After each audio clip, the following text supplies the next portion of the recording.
based on what I know. Sometimes that's I all am you need. excited for TNA. I've been watching it for since 2002, since it began, on and off. So, Nice. yeah, So you've seen every era thereof, whether it was Jeff Jarrett, Jim Cornette, Aaron yeah, Watts, Don yeah. Callis. Shall I continue, Every Jeff? good and horrible era. Well, for all you know, your predictions, they might be quite reliable. So happy to have you part of the fray. And speaking of reliable, coming in as well, it's Mr. Reliable, Walter Cruz of the Rage of Wrestling. Wow, this is really going to be something special. I'll let JJ figure out the windows here. Walter, welcome to City Predicting. Been a moment since I've seen you. How are you? How you feel about TNA Slammiversary? I'm doing okay. I'm a little upset that I didn't renew the TNA thing, but trying to cut costs where I Priorities can. over So, passions. but yeah, I'm looking forward to it, especially after attending live and stuff. TNA's been doing some good stuff, so we'll see. All right. And yeah, of course, you've seen the rise of the broken universe once again when it comes to the Hardys. So I'm looking forward to I getting still your won't get take. over a broken version of Moose. That shit was hilarious. I watch that and I feel like Charles. My brain's broken. I told you I wasn't lying. You were like, "Wait, what? A broken Moose?" I'm like, "Dude, they did it." Broken moose sounds like an oxymoron for like a health condition, honestly. Broken Moose. Yes, Yep. yes, yes. You heard him right. Oh my damn. Okay. Yeah. Okay. Yeah, we're just gonna leave that. We're gonna just delete that. All right. We're just gonna Yeah. delete that from our brains. Okay. Uh-oh. I missed Delete. something. I missed something. Don't worry about it. You don't need it in your freaking registry. But that being said, thank you, Walter. And certainly, last but not least, rounding out a fantastic seven, one half of the MVPs, the VIPs of the Domingos. Emmanuel, how you feel about TNA Slammiversary? Good to see you. I'm doing good. Like besides the drama that's been happening to TNA, this should be intriguing. How some story matches could be going, but I wish there was no drama right now because it's really hurting the product itself. And then, but the quote unquote TNA being on sale is like, what are we doing here? Like, are we gonna see the demise of TNA finally? The cockroach that never died actually dies. I'm not sure how to feel about it. So I know there's a lot of people who have seen TNA since day one. That's okay. For me, it's like I've been watching once in a while, like catching up with the product because for me, like, it's a little bit too much wrestling because trying to see what's going on with AEW, like trying to Well, protect mentality as well.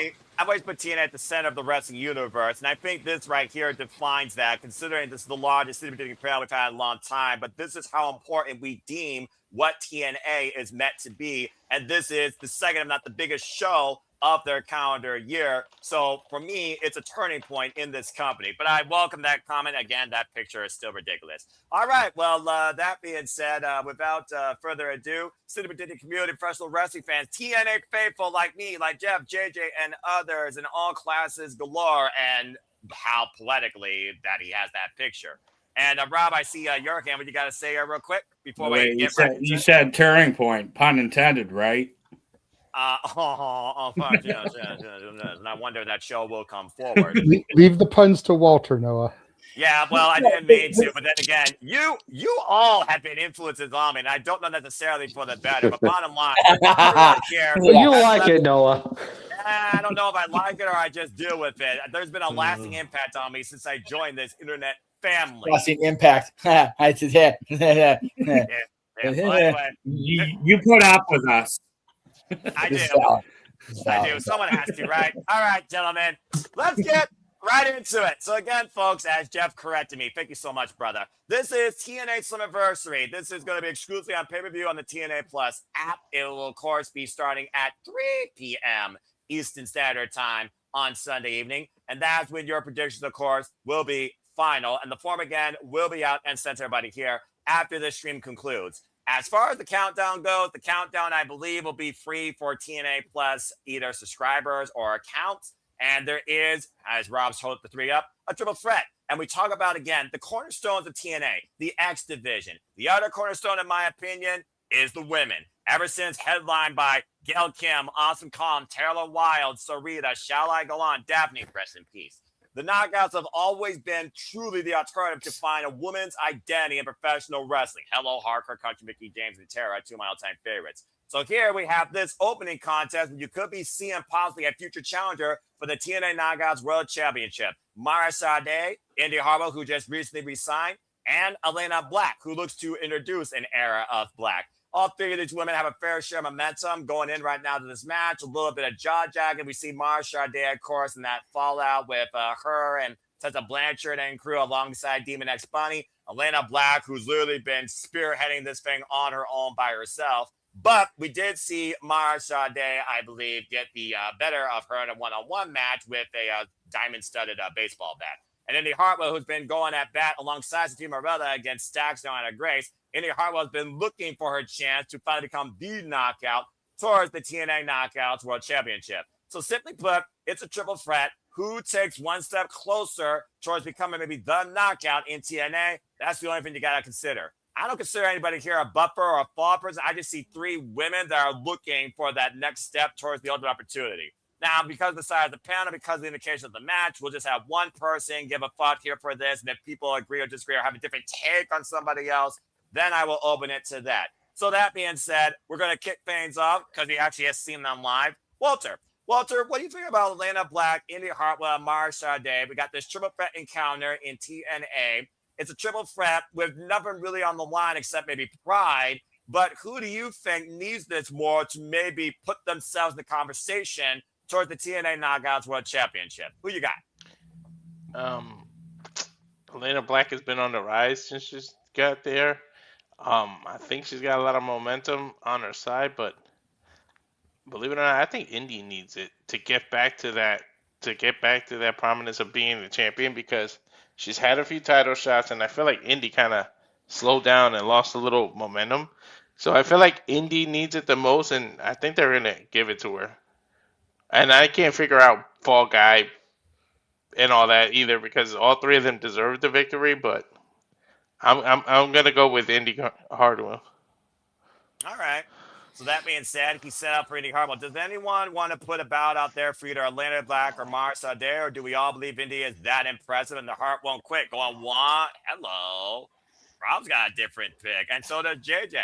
Interesting. Rob, since you're the newest comer here, I will go to you first, and then we'll go to Jada to see if he agrees with his other brain or you.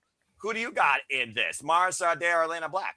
So, I got Elena winning, but because it could go either way, any one of those three could win. But TNA is like, whenever I watch their pay-per-views, it's usually Mara Sade, Indy Hartwell, Elena Black. The last little bit have been those three interconnecting with each other, and they're either they go based on who they're hot on at the time.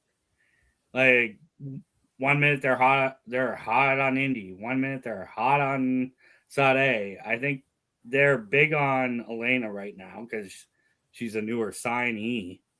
So I think Elena gets the win tomorrow. And I'm hot on all three, just saying. Yeah. Damn it, Walter, you freaking idiot! All right. There it is.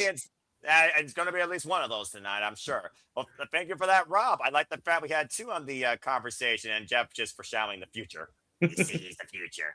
All right. Well, JJ, what do you got to say regarding this before we move on? Do you also have, because let's just also put this out in case people don't know, Elena Black used to be involved in a different brand that this man is an ambassador of and very familiar with. In fact, all three of them at one point were involved in that. I think that's some crazy nonsense. But JJ, go ahead and lend your piece, because I do think it's fitting that you talk about what was NXT, that's now TNA, that could define the TNA Knockouts World Championship, hopefully just within TNA Wrestling, damn it.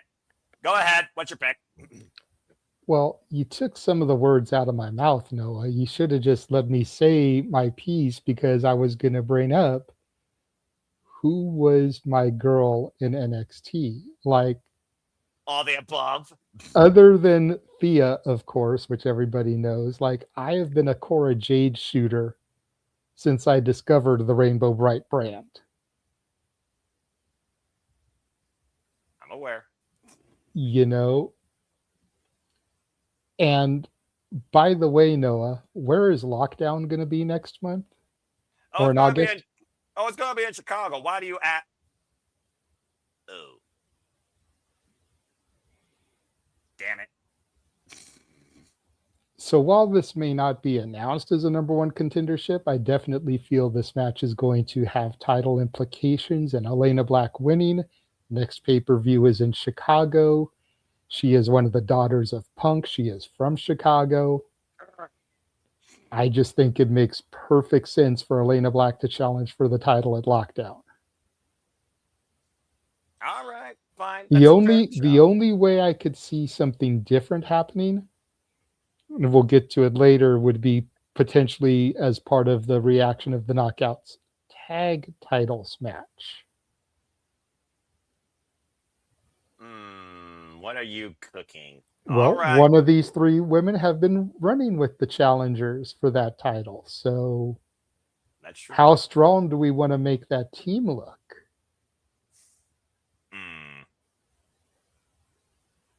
All right. I But see your my point. money, we're Walter and I are back in Las Vegas. We're at the Horseshoe. I'm at the bookie. My money's on Elena Black. Okay.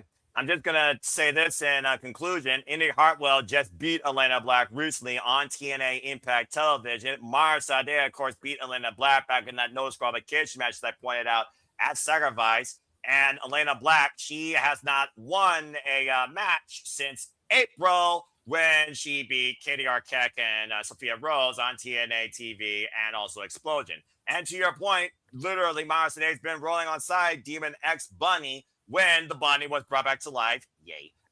And they took down Tessa Blanchard and company, formerly known as the Diamond Collective. So all three of these women right now have had a fair share of mixed fortunes, and nobody right now is in the driver's seat. So it really is anybody's game. And I kind of like that outlook with these three in TNA. But still, fair shouts by y'all. So again, good luck to all three, and definitely set a precipice for what the Knockouts division is and what TNA Slammiversary can bring. Jeff, I see your hand. What you got to say real quick? I definitely agree. I'll also put JJ's money on Elena Black. About to say, always been on Black, right? House always wins, but in this case, I go with JJ because I think Elena's due. She hadn't won since April, so and I think they're not necessarily dropping the ball if she's not champion soon, but they're definitely fumbling it. About they wouldn't be the first time, right? To miss the first down. Okay, fair enough. Nicely done, everybody. Now let's go ahead and get right into the actual show. And as I said, for those that don't know, I think we all know the TNA formula is about who spearheads the rest of the 9 sets the pace.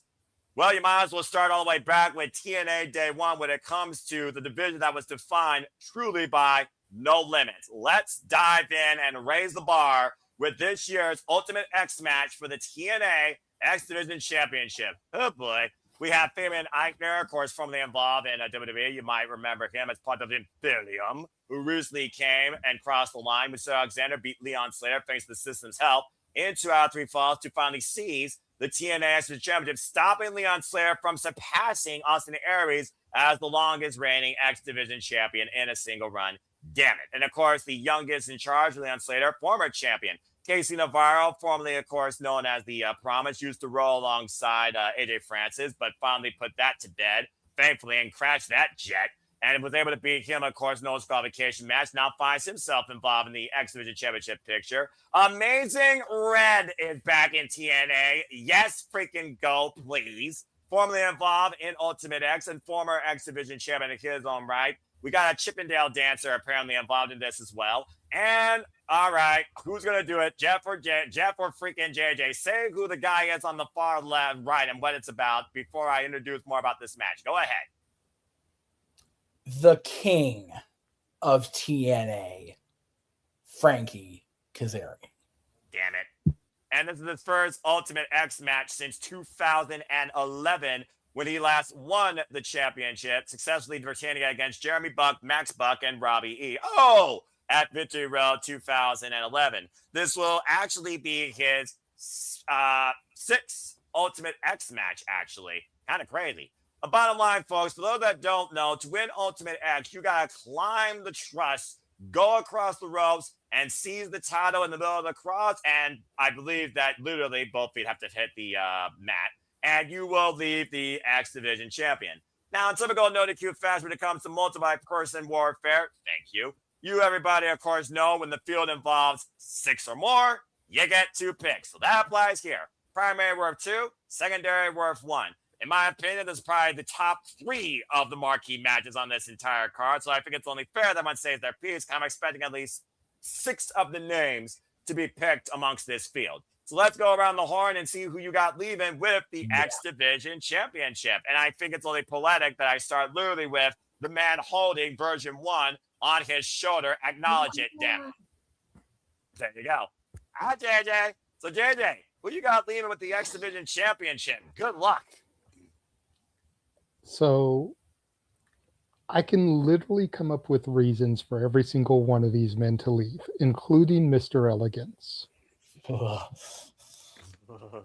You know, Mr. Elegance winning it would just make them even more insufferable, especially if Heather and M can somehow, some way retain over Demon X Bunny. Then you add more gold to the Elegance brand. Urge to Kill Rising. Breathe. No. I'm just saying there's a logistical reason for him to win.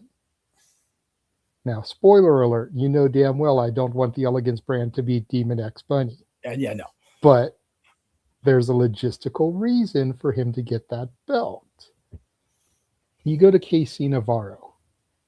It's a guy here, a kid that they can literally throw the company on his back like they did with Leon and let him have a nice run with it, because I don't see KC Navarro being one of those guys to leave the company anytime soon, the way that I see a Leon Slater. No. Fabian Eichner. Jeff made a great point today during the watch along about Imperium and, you know, behind the music, where are they now? I'll let him get a little bit more in depth into that when he gets his opportunity to speak. That way I don't steal everything from him. Well, thank you. But the fact that Eichner is here re-solidifying himself as Fabian Eichner instead of Giovanni Vinci. Yes. Yes. And looking at what his Imperium brethren have done is reason enough to give him this belt. So that takes 3. Cedric Alexander, I feel like he hasn't had the belt that long. He hasn't. So a retention for Cedric would make sense. At least let him hold it till Bound for Glory. He won it last month on May 14th, like I said, 2 out of 3 falls, and this would technically be his first defense. Exactly. First defense. How many people not named Sasha Banks lose the title in their first defense?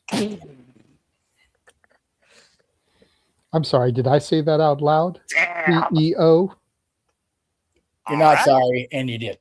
Yeah, everyone heard that as far as the West Coast goes and the East Coast continue. Leon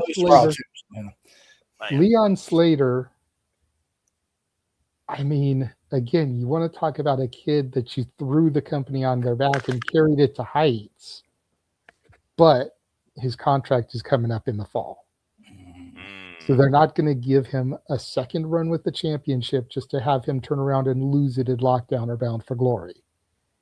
He's probably going to keep losing on his way out, at least in these big matches. He may get the occasional, you know, throwaway match victory, but these big title opportunity scenarios, they're not going to strap anything to Leon because he's probably WWE bound. That leaves the 2 legends. Frankie the future Kazarian, the king of TNA. As he used to say, and Jeff knows this slogan oh too well, the future is now, and the future looks good. Jeez.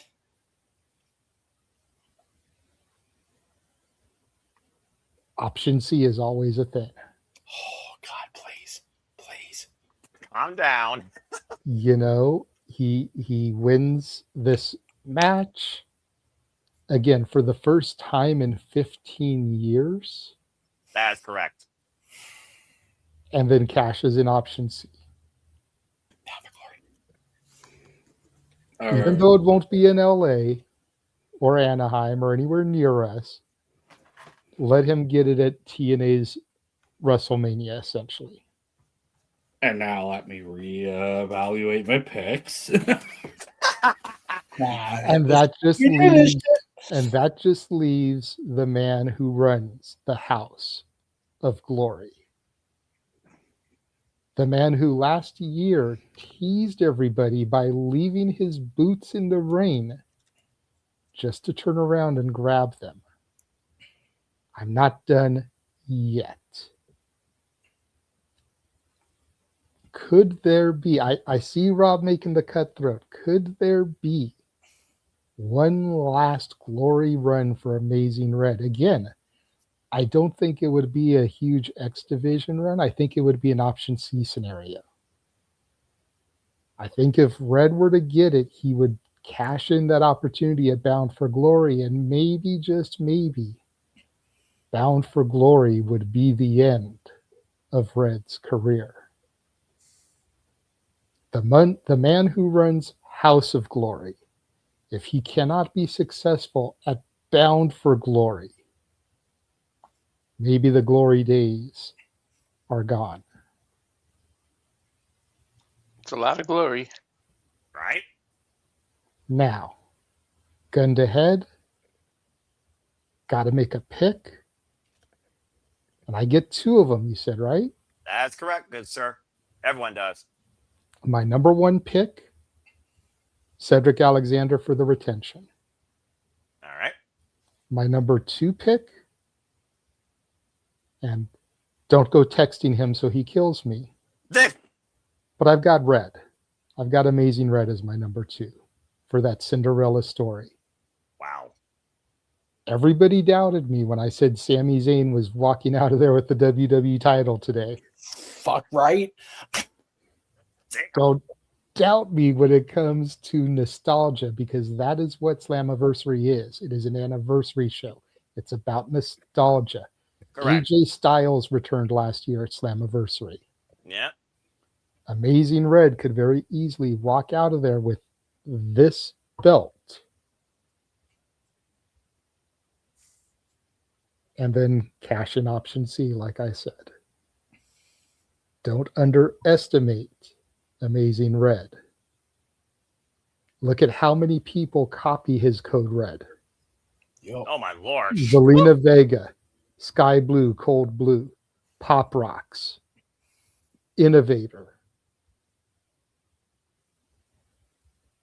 And again, I think he's on the tail end of his career. Give him one more glory run. Red's my number two. An incredible breakdown and assessment and preview of the 50th number plus Ultimate X match in TNA history amongst this star-studded feud of the future and the present and the great and those that can be. Well done, JJ. That being said, there's your setting ballot. He's got the champion retaining and Amazing Red as his secondary. I also will say this as I go down to Jeff. Amazing Red has been involved in 4 Ultimate X matches. He's only won one of them back at Bound for Glory 2009, and that one was literally for the TNA X Division title. In the genesis of Amazing Red Kazarian's career, when it came to one-on-one matches, even over a vacant X Division championship, Kazarian got the better of Amazing Red. In a 6-person preview this past Thursday on TNA Wrestling, Jeff, your boy Kazarian snuck in the win off Leon Slater's work with a roll-up and got the win for his 3-person team. And we all know Kazarian can be an ultimate opportunist here, and he brings probably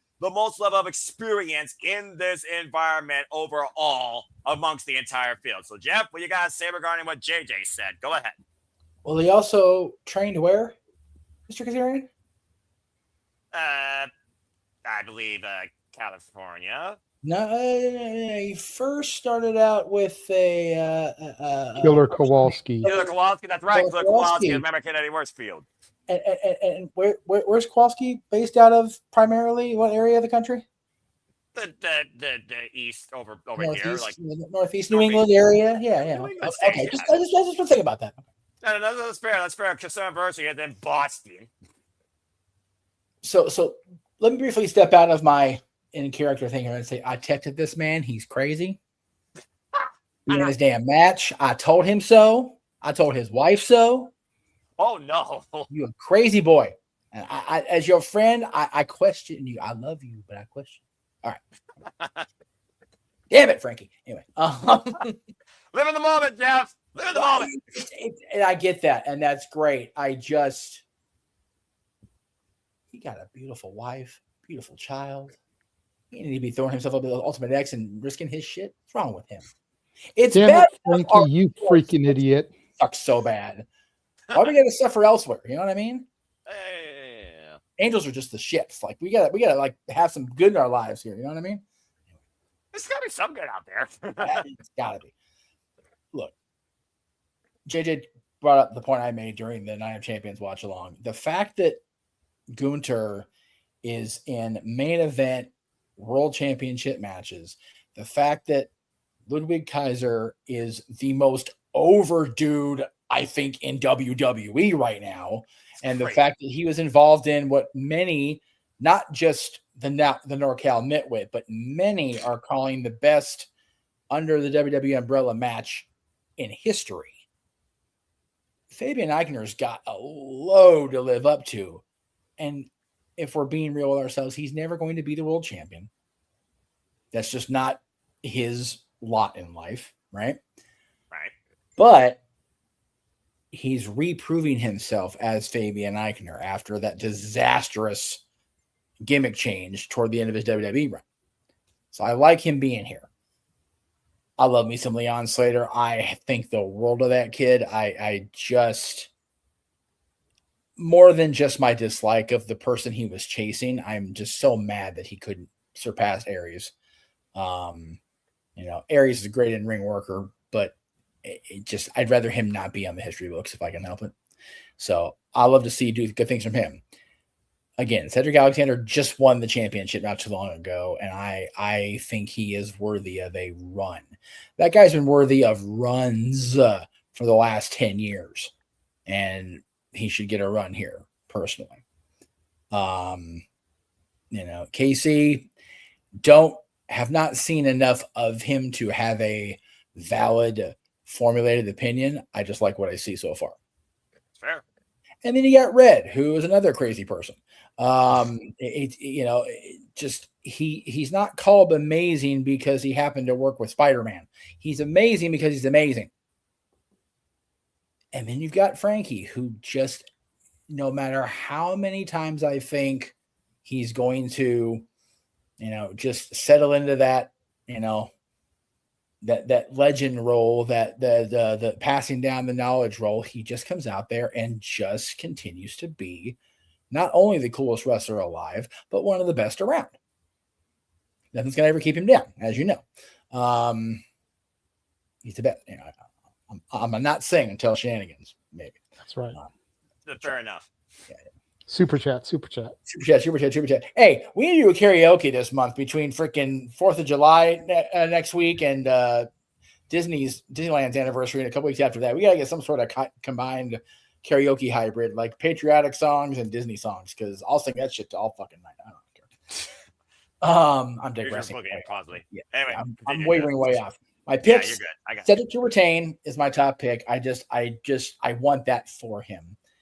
And I'm going to go with Frankie as my second pick, just because I want that so bad. I want him to option see it. And I will tell you this. Disney World's only an hour drive from Tampa, which is where Bound for Glory is. Can very easily book a decently discounted hotel at Disney World and have somebody drive me into Tampa to watch Frankie Kazarian regain the world title. He gets a shot at the championship. I'm going to be in Tampa in October. I'll find a way.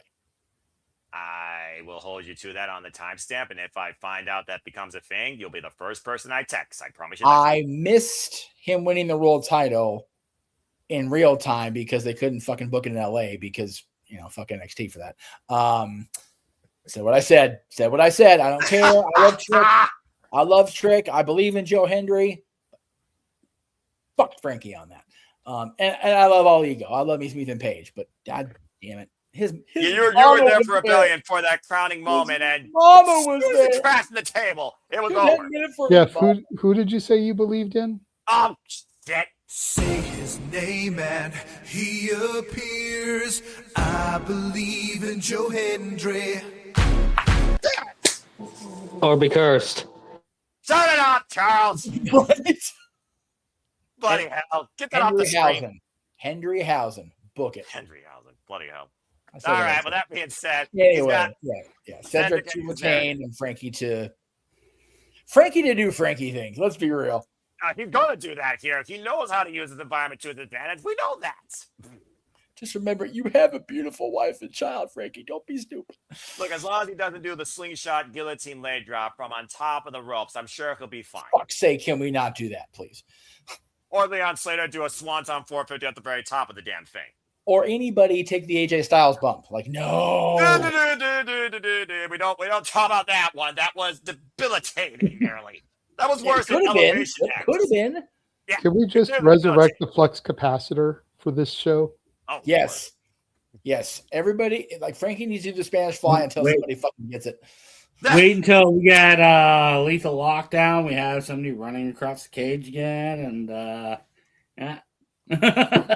Why must you re-bring up live in-person trauma? Why? Do you understand the amount of alcohol Elix had to ingest to get over that, and I had to ingest to get over watching that? I know. Yeah, I watched it live too. So okay, but live in person.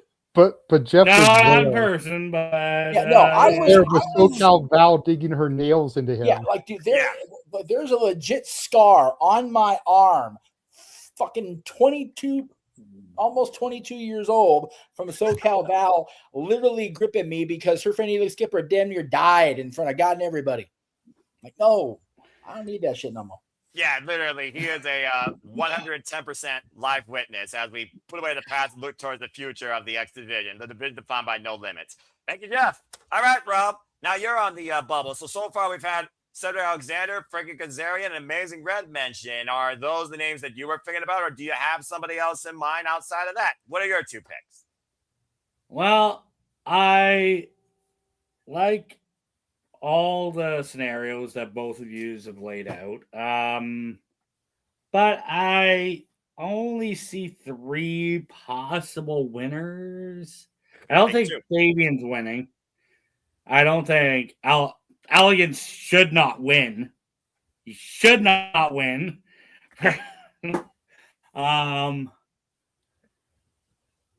Leon Slater, I don't think he should win just because he should be going up further. And he's possibly out the door and on to another 3-name brand. Then there's also there's a couple people that were announced for the match. Like Fabian Eichner. He was just like announced backstage just because he's Italian, like Santino. He's like Santino's like, yeah, okay, you're in. Santino's Canadian, but nonetheless. No, I know, but storyline. I get it. Babe. Oh my god. That's profiling and profiling. Bro. Yeah, well, you watched that episode. Santino said, yeah, you're in. I get it, but continue. So then there's Amazing Red, who just got announced at the very end of a TNA Impact episode, be involved in the match. I don't think he's winning. I think he should have been in another match that I will talk about later on when that comes up. Okay. But my 3 picks and narrows it down to Cedric, Navarro, and Kazarian. Ooh, Navarro. All right, but you only can do 2. So what's it going to be? So my number 1 pick is Cedric retaining. Seems to be the formula. Yeah.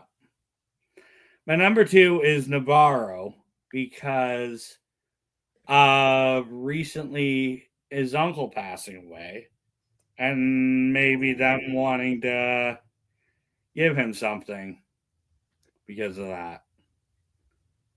All right. Which AEW is in the same boat with Maya, but I don't think they're gonna do that. But that's another show. All right. We'll stick to TNA. I appreciate that. So, I do like the fact you played the sympathetic card because TNA is about those moments of, I feel like, encouragement that the crowd buys into when somebody goes through so much and yet they still bring so much forward to prove why they're here. And TNA has been the definition of that for many people's stories and rises. Parker Country Mickey James is one of them, going all the way back to when she was originally with Raven, close to Raven, Nevermore. But all right, but again, I love the fact we got different name dynamics. So he has put in Cedric. I'm going to be curious if someone says Cedric not for primary, and now we have Casey Navarro in the mix. Okay. Walter, let's go to you next, bruv. Again, you were there live. What are your thoughts on this? Again, Leon Slade, I think it was less than days or so from surpassing the record. And last year at Slammiversary is where he won the championship, became the youngest champion of all time, endorsed by AJ Styles. Now we find him in Ultimate X 1 year later. Imagine him adding that to his resume. But to what people talked about him being bigger and better things, we were holding out for him maybe challenging for the TNA World Championship. And it hasn't happened yet. And now we don't know if it ever will happen. But that in mind, what do you think about this? I think it was literally 1 day away. But there's a lot of us, so I don't want to be long-winded. But I got Cedric retaining as primary and Casey Navarro as the second pick too. Oh, Casey Navarro. Okay, fair enough. And again, you were there live, so I mean, again, you have an inside look where maybe you're more right than anyone else here. All right, Emmanuel, what about you? What are your 2? You know what? Fudge it. I'm just gonna say it right now. Yeah, Cedric's my primary as well. I think it's safe to say everyone's primary is Cedric. So, Emmanuel, just talk about your second pick. How do you know, Noah? What was my primary pick? How do you know? Yeah, I don't know. How do you know? I do know. All right. Anyways, like my secondary pick, I was gonna pick Amazing Red. Now I'll agree with JJ what he has to say. Like the Slammiversary, the nostalgia is there. There's a reason why they brought him back, unless he's gonna be inducted to the TNA Hall of Fame. But that's a fair shout. And other than that, like what other reason why you brought him back? It'll be a great way to boost up the get work for the younger people with the Mason Wrestler. This is going to be my first time seeing Mason Red in action because I missed out the TNA back in the day. So that's my fault. Wow. So it's going to be interesting, but I know the recognition of his name, like with this finishing move, how to do it properly. The DE, just saying. Many imitate. No one can duplicate. Continue. Yeah, exactly. Nobody could duplicate it, the original, but for me, that's my secondary pick. All right. And last but not least, Charles, pop out your manacle. Who you got besides Cedric? Who's your secondary? I'll be surprised if you pick a name that hasn't been said. I think we've almost covered all the field except for Fabian Eichner and Mr. Elegance, and rightfully so. Well, my second pick was, in fact, Mr. Elegance. I was going to play that card at some point tonight, but I did it for her. But, here we are. Why? Well, 2 things. I think Jeff's giving me the side eye right now. I'm giving you the side eye. What the fuck? I just because of 2 things. One, because I'm afraid of what's going to. Thank you for that. Well, not You're up. not welcome. Well, 2 things. Considering that I already know who I'm picking later on for the Knockout Tag Title match, I just see a clean sweep for the Elegance brand tonight on the show. Charles, I'm warning you. I'm gonna cut you off this fucking feed if you say what I think you're going to say during that match. I'm warning you right now. Wow. Do not mess with that man's bunny. Don't do it. Don't Yeah. do it. Put the bunny back in the box. Everyone Let shut up! Put the belts back on the bunny.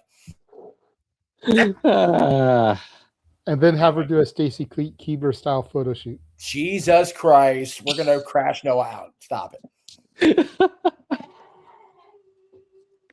Charles, you're so Mr. Elegance. Okay, so everyone said Cedric, and we basically said every name except for Fabian Eichner, and I'm just going to say, like I said, Sid Alexander. I mean, it's one of those things where I look at the future of the TNA World Championship, and Mustafa Ali is not in the equation. Leon Slater is not in the equation. If we've already ran back freaking Kazarian and Mike Santana, that was the better part of the story of last year.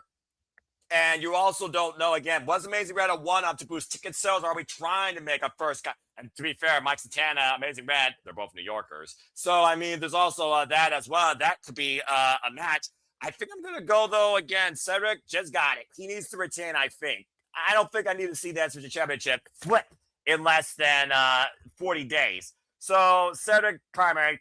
Secondary, I want to say Leon Slater because I want him so effing bad to do option C, but I feel like they're just going to pull off some sort of Bound for Glory gauntlet, and maybe he gets it there, or Bound for Glory series and gets it there. Either way, he's a future challenger for TNA World Championship, or he needs to be before he leaves TNA. But I think my secondary right now, considering he literally won it last year, and if you can make this a stage, I'm gonna go with swing with the fences, and I'm gonna say, yeah, I think I gotta go with Amazing Red. I don't think this is just one of those things where it's like, he's here, let's boost ticket sales. Why not give him a moment? I'm gonna go with Cedric and Amazing Red because I really want to see Amazing Red with this title one more time because I think he deserves it. I mean, he's a former 3-time X Division champion right now, so I think it'd be a cool moment, honestly. I really do. So, yeah, Amazing Red, Sid Alexander. All right. Well, that being said, why Charles just made my blood boil. Thanks a lot, bro. Let's go ahead and move on from there to someone that should be a little bit easier. Bang, bang, not Mick Foley. Eric Young, the man that has lived or died 6 or 7 times. He's had more resuscitations than freaking King whoever. Divorced, beheaded, died. Divorced, beheaded, survived. His freaking wives. If you know, you know, folks. Straight up, it's a grudge match. Eric Young versus Ricky Sosa. Ricky Sosa, of course, who recently came into TNA. He met Eric Young on the bad end of a pile driver and was out for a period of time.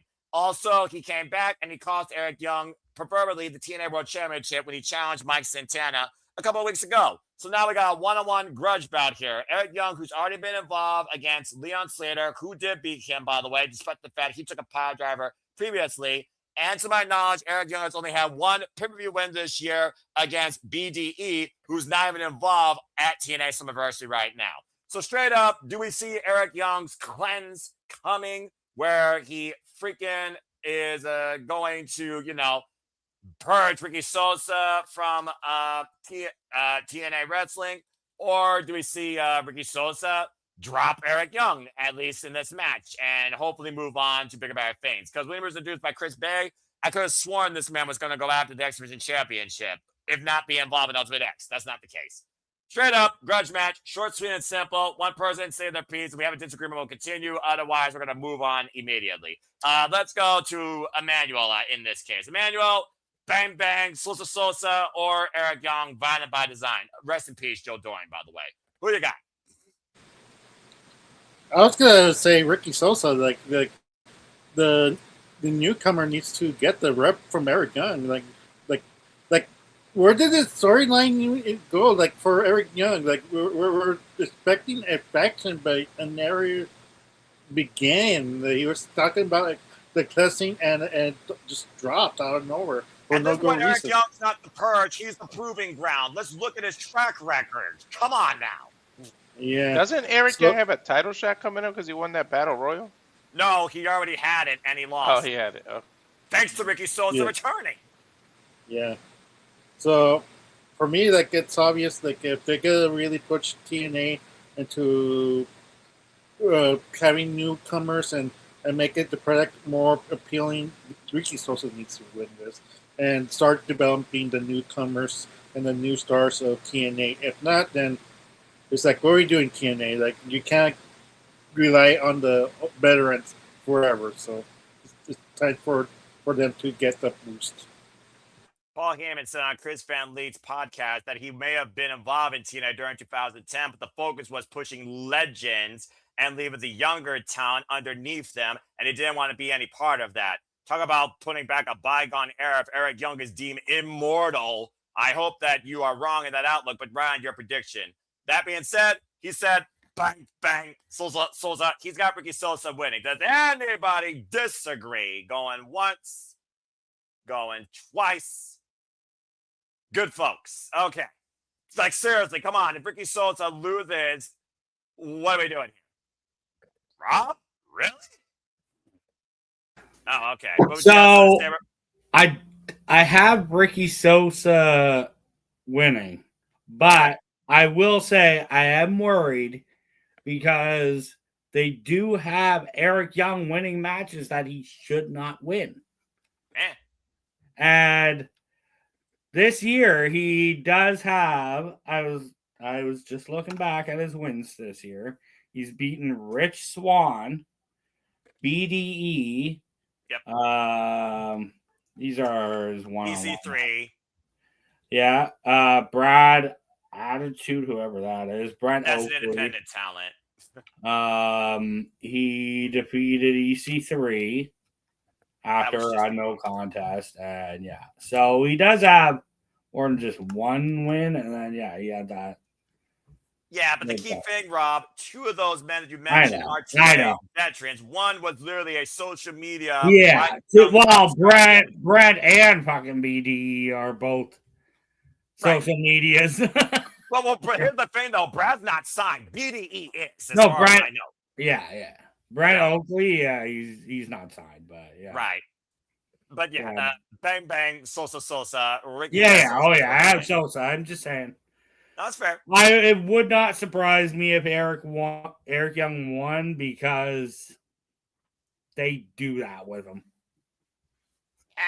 I really hope Eric Young's the last stand that believes that TNA still needs to endorse in the future. But at the end of the day, I don't even know what Eric Young's doing there anymore. Simi Callahan is shocked that he was released, and so am I. But that's a whole different conversation for another day. Regardless, bang bang. All right, let's go ahead and move on from there. And because he instigated me, and because it might be the last time he's on this stream, we'll start with him. Let's talk about Demon X Bunny versus the Elegance brand for the TNA Knockouts World Tag Team Champions for a division that doesn't exist. Charles, again, I fucking warned you, and I will literally rip you a new one if you say what I fear that you're going to say. I'm not fucking kidding. All right, straight up, Rosemary resuscitated the bunny, back to life after going through the undead realm and basically repenting 7 deadly sins. You fast forward the clock with the Diamond Collective of Tessa Blanchard, Crawford, and Mila Moore. I think that's her name. And basically now we, of course, have this tag match where Demon X Bunny, alongside Marcel Day, to JJ's point, I believe he brought up in our opening discussion, got the better of the TNA Knockouts World Tag Team Champions and the Elegance brand as a whole in a 6-way.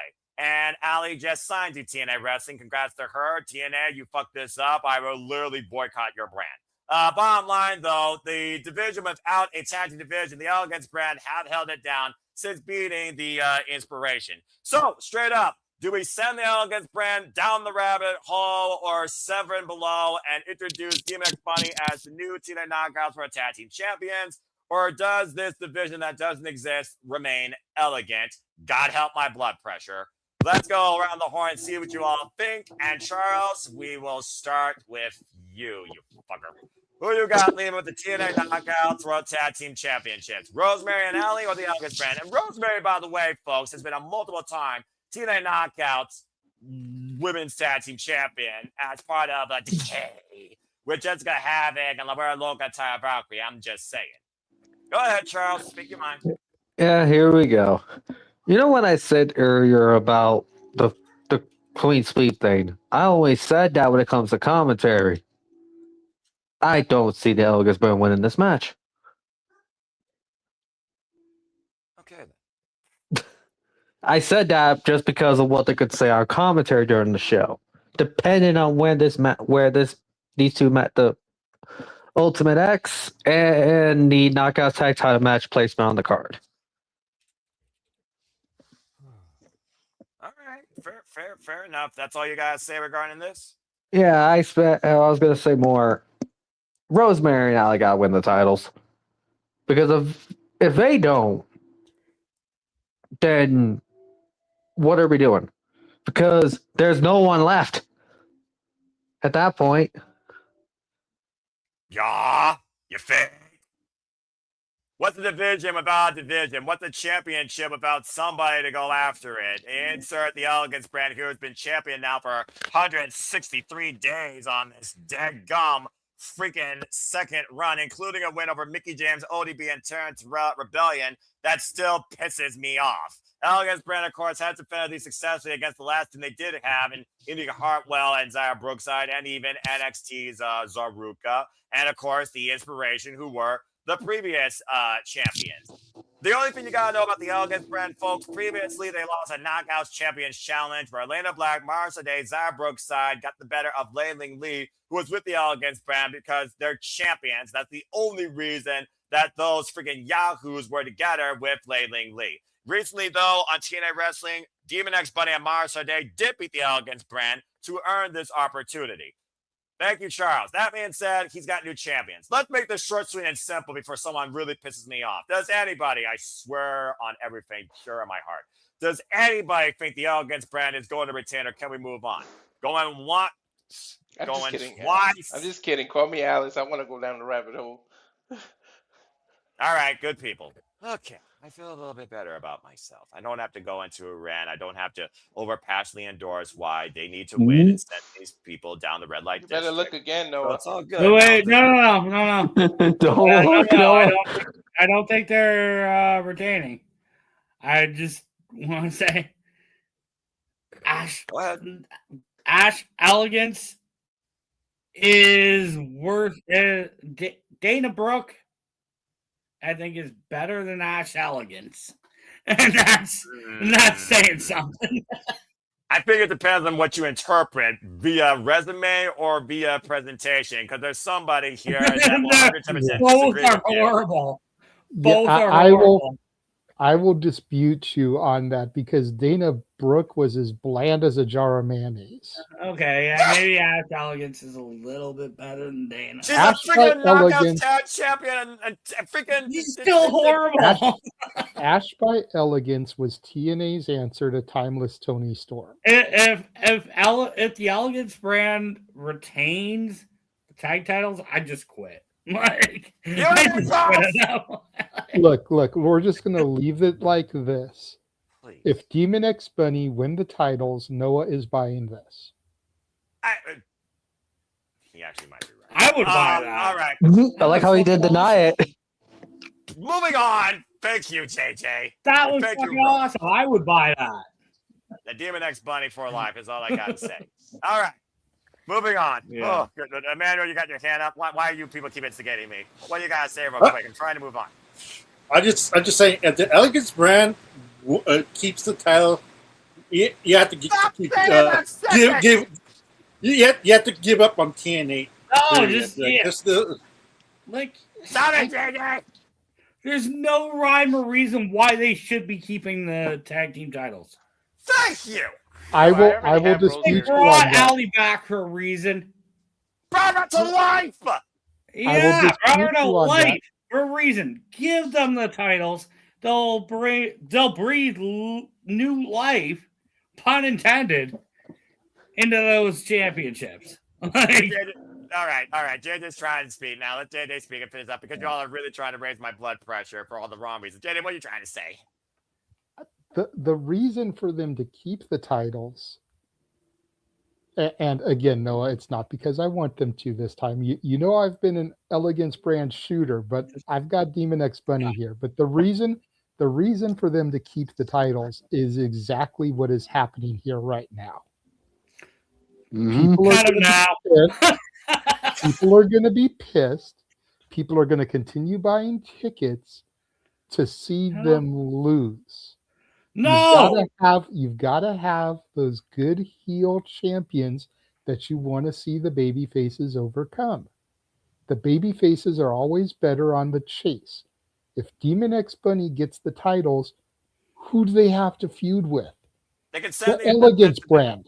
Yeah, That's it. There are no other teams. I get that, but JJ, let's be honest here. They can send them to the Undead Realm and they never have to be seen again. That's another beauty spot for TNA Wrestling to restore prestige to a division that can build from the ground up. All right, we can see a genesis with Demon X Bunny at the forefront. They did not resuscitate the bunny back to life after fucking 7 years, but on the lose to that plastic bimbo wearing Brad.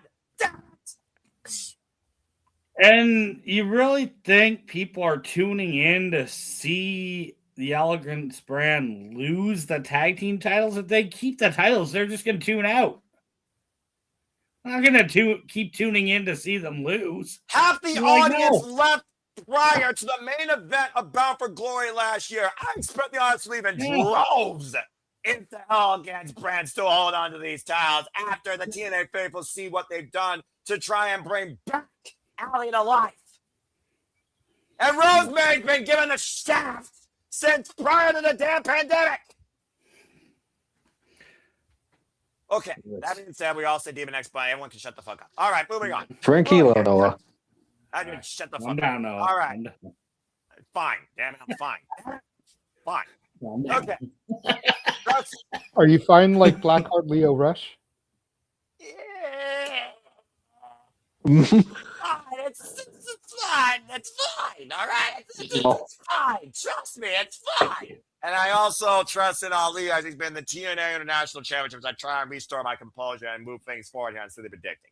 Let's go ahead and talk about Mustafa Ali's open challenge for the TNA International Championship. Now, straightforward because we don't know the opponent, and everybody could pretty much put any name out there from the world as he's challenged everybody internationally outside TNA Wrestling while holding on to this title. And Ali, we all trust, since the Order 4 got a friggin' futuristic upgrade through Skynet, it felt like, when he beat Trey Miguel for this title, who, by the way, is still out injured, but did resign to TNA Wrestling. Good for the 419 guy. Appreciate him always. Represent Toledo.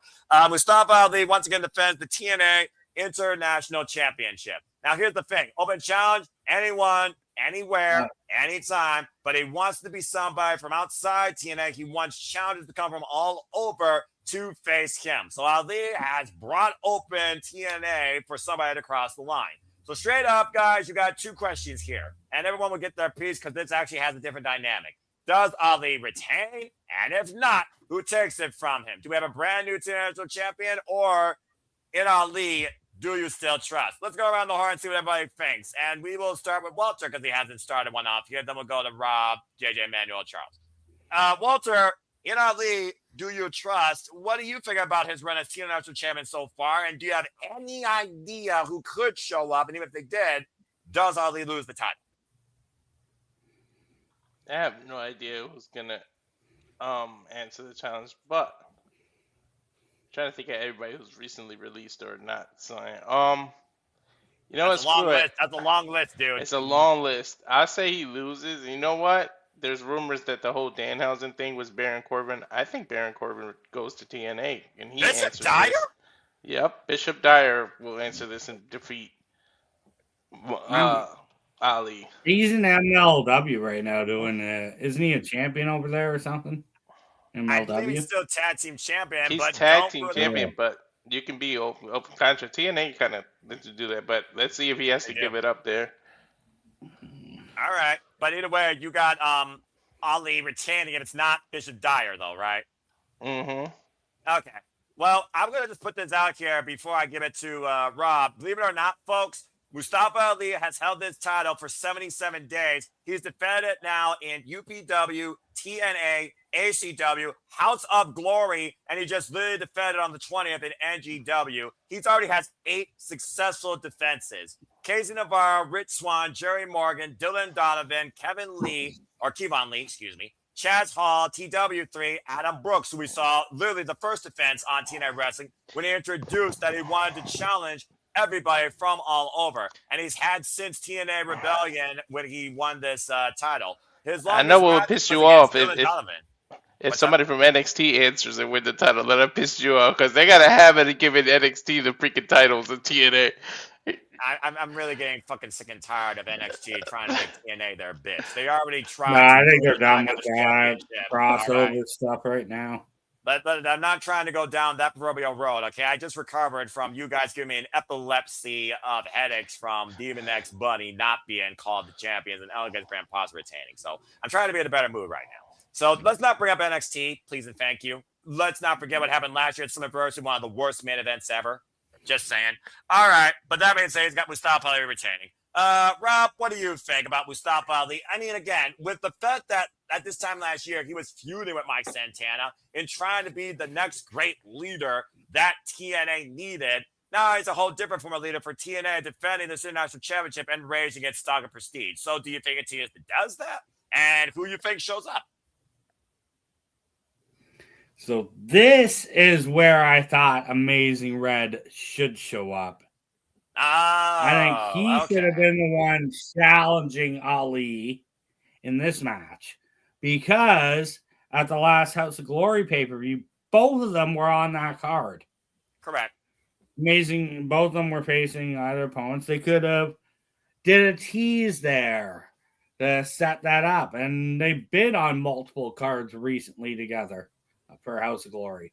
So it would have been perfect for them to be like, oh, okay, Amazing Red versus Ali. Give Ali somebody that can work well with him, and somebody, it won't hurt Amazing Red to lose to Ali. So I think they fucked up with that. Pardon my language, but yeah, I think they fucked up with that. Who I think they're going to bring in, I think they're going to bring in Apollo Crews. It's the only name circling around that I see viable that is not under the 90-day contract part going up to here, because I think he's past that. Or I don't think he has a 90-day contract. I think he just got released type thing. He didn't renew his contract. So I think he beats that. And they had a story in WWE before. Yeah, you're right. They did. I almost forgot about that in the bygone life. That's a fair shout. Continuity. And my pick is still going to be Ali retaining, though. That's fair enough. Well, all right. Well, shout out to the Mighty Morphin Pink Power. Follow her, Pop Culture Power Bomb, Razor Wrestling, fellow TNA faithful. And much like JJ, who's always said, in Ali we trust, I don't expect JJ's opinion to change whatsoever, as he literally does the stance, and I would do it with him. So, JJ, I don't think I even need to ask you as far as retainment goes, but you're also one of those people, as of course we covered so much independent wrestling with Pro Wrestling Symphony and GCW and HOD and Prestige. The list goes on and on. What do you think? We are out here in Boston, Massachusetts, not too far away from House of Glory, clearly. But who you think could cross the line? Somebody that was released from the Fed, or somebody from House of Glory that we've covered before, Major League? Like, what could really be offered here to Mustafa Ali to come after him? Because that's what Ali's basically asking for. Someone, please prove me wrong. Kind of reminds me when he once faced Ruma Takahashi in New Japan Pro Wrestling, and he was undefeated practically for the longest stint of his career on the independent scene while still with TNA Wrestling. Feels like he's trying to rebuild that, though, this time with the TNA National Championship along the way. What do you think about this? So there's been rumors circulating that a former multi-time singles champion is going to show up at Slammiversary. A former multi-time WWE singles champion is going to slow up at Slammiversary. Now, we have an open challenge here. This seems like the perfect opportunity for that person to show up. Right. question is who? Now, I can think of a couple of different people. One I can think of, and it would most definitely be an Emmanuel card situation, Oh, Lord. because even though I'm going to say it, I don't think it's realistic. But this Okay. individual is a 5-time United States champion, 1-time Intercontinental champion, 3-time World Heavyweight champion, 14-time WWE champion, and just happens to hail from Massachusetts. What? Retired last year in December. What? JJ, what? Like I said, huge Emmanuel card situation. I love it, though. That's brilliant. That's But- hilarious. No. But Don't interfere. Don't interfere. now before everyone starts calling me crazy, let's think about this for a minute. Okay. Let's think about this for a minute, okay? In a realistic world, as unrealistic as this sounds, in a realistic world, TNA is WWE's partner. TNA has been dealing with a lot of negative publicity here lately. TNA needs something. You missed your cue, Noah. About TNA well, needs he's no longer something. something. He's Doyle. TNA needs something to swing the pendulum back to some positive publicity. Right. And a one-off appearance by John Cena to face Mustafa Ali, who I believe he also had a feud with. Could be an interesting one-off take. John Cena has never faced Mustafa Ali nor teamed with him. They never met each Okay. other. Okay, I could have sworn there was something there, but I could be wrong. No, I looked. I see That you guys. said though, and I'm not done, Rob, put your hand down. Yeah, I see you, Rob. You're good, brother. That said though, there is another WWE superstar who is a 2-time former hardcore champion, 2-time former United States champion, and 54-time 24/7 champion, Oh, JJ. who really? grew up idolizing John Cena, who also is a former 2-time NWA World Heavyweight champion during TNA's ownership of that championship. And we mentioned earlier, Slammiversary is about legacy. That's what's up. What if it's our truth? If he comes out okay quick, then I'll buy into it. No, because he started the Ron the Truth Killings gimmick in TNA. Okay. What's Up made its debut in TNA. Okay. Fair enough. Before Trickina, the T in TNA stood for truth.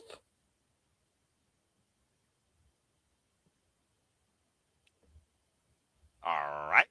Either way, I think Mustafa retains, because I don't think, unless it is somebody that is actually going to sign a deal with TNA, I don't see the title moving. Same. But I think this is where we're going to see that multi-time WWE singles champion. Apollo Crews still has his 90 days. He won't be up until the end of July. Mm-hmm. So that ain't happening. But I could see WWE loaning R-Truth, just like they did AJ Styles from the main roster last year, for a one-off on Slammiversary. And he's the WWE Tag Team Champion, so Ali retaining against him helps build Ali's stock even more because he defeated a WWE champion. That's fair. I'm not going to lie, though, JJ. I was also thinking about legacy. I thought of Consequences Creed because, again, we keep talking about the New Day. and he was previously involved, and I just thought that'd be interesting. But I know everyone's looking at the New Day going to.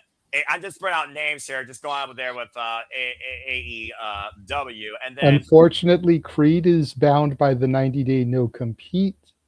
He won't be over until the beginning of August, which is why the New Day probably won't debut until All In, where the Motor City Machine Guns will probably debut at the Dynamite in Detroit right after Redemption. Yeah, and I was about to say, you beat me to that punch. I was like, damn, the 90 days, because that would actually make fucking sense. And it's just one of those things right now where I look at what Mustafa Ali is doing with this championship. He has not lost a singles match since winning this title. Now, yes, the Order 4, they did lose multiple kerfuffle against Mike Santana, Case Navarro, and Leon Slater. But that was as a faction, all right? And there's a bigger, of course, thing there when we look at Ultimate X in our main event. But it's just one of those things right now where I just don't see Mustafa Ali losing.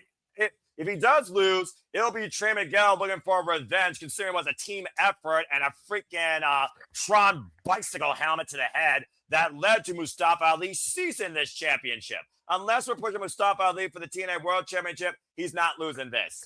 That's all I got to say about that. Period, point blank, simple. In Ali, I completely trust 100%. Rob, I do see your hand before we give it to man. What you got to say real quick? I just want to say, yes, I agree with what you're saying, JJ. All with the WWE people coming in, because they have not said that it's somebody coming in that's signing a contract. So it could just be somebody coming in as a one-off. So exactly. And it could be somebody from, again, House of Glory. How close are we to that? What if it's the freaking House of Glory champion, freaking Madman? What if it's, somebody we've seen within House of Glory? We talk about how much Amazing Red and a freaking... they did say it's a former multi-time WWE champion. Okay, so they are sticking to that.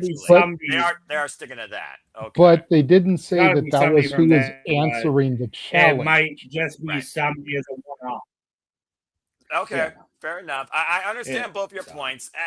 I mean, at this point, hell, I would have been even more laughing if it was from fourth rope Enzo Amore. I just think that would be hilarious. But yeah, I don't see that happening either. All right, fair enough. Either way, in Ali, we all trust. And I'm sure that Emmanuel is going to say the same thing, and Charles will just literally say that sentence before we move on. Emmanuel, what do you got to say regarding this match? In Ali, do you trust? Yes, I do believe in Ali. And the mysterious opponent will be the one, the only, Yaeska and Mr. Iwana. Why not? What? Yes, I played my manual card. Most likely that's not going to happen. You said what's the screen? He's funning me. I'm not even putting it up on the screen. He's funning me. This boy, he's on something stronger than tequila right now. He's actually buying into that. You told me one per stream I have to play my man card, and this is my man card, because who knows if they're going to get. And Mr. Guana makes sense. Like he's an international star. They've been using him once in a while, and why not go to TNA and mess with Ali? Mess with his mind. Like, who's this guy? Yes. That's not in approval. He approves. Thank you very much.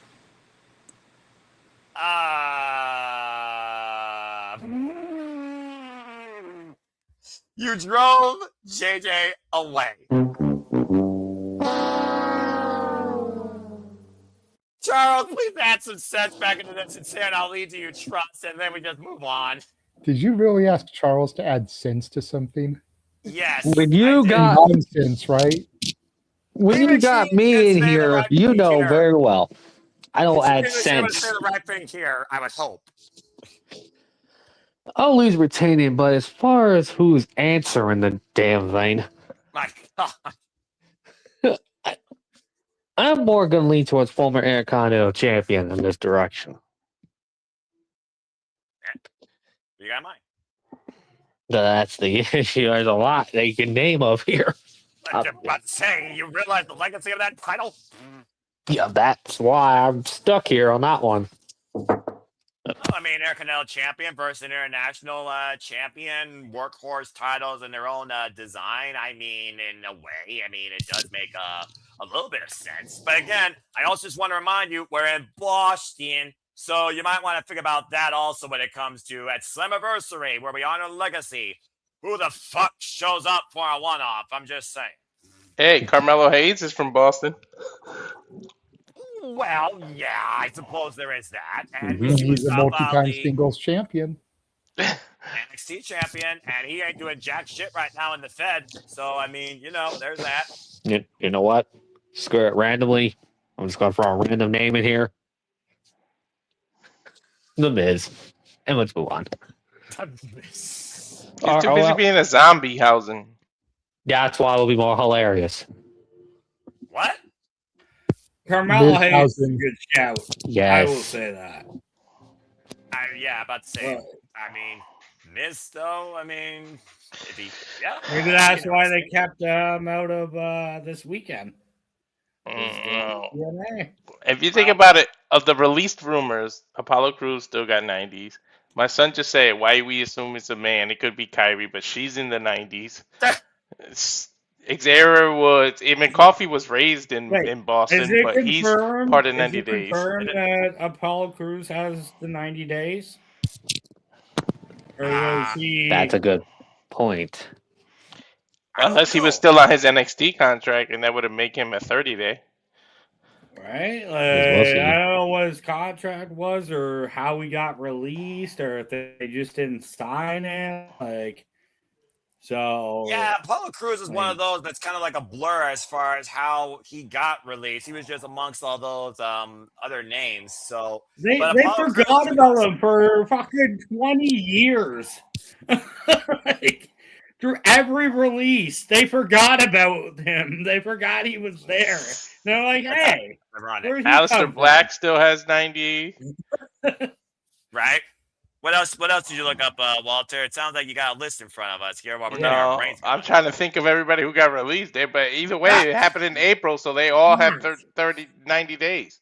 Yeah. So, all right, I'm gonna have to enough. look this up. and Killer Cross, there's rumors of Killer Cross returning, but he's a champ right now where he is, and I don't think he wants to come back to. After the way he was let go from TNA, yeah, probably not. And yeah, doing far better than it was his previous employer. That might be a conjunction with the previous employer. Yeah, I don't see that happening. But either way, in Ali, we all trust. We can throw out Watch it be names. somebody from GCW, and I'll pop like crazy. That's what I'm figuring at this point. GCW or HOG, but the So fact they're April talking about WWE 24, Singles Champion. yeah, so Apollo Crews does have a 90-day Hey, let Vipers come out. release. I would.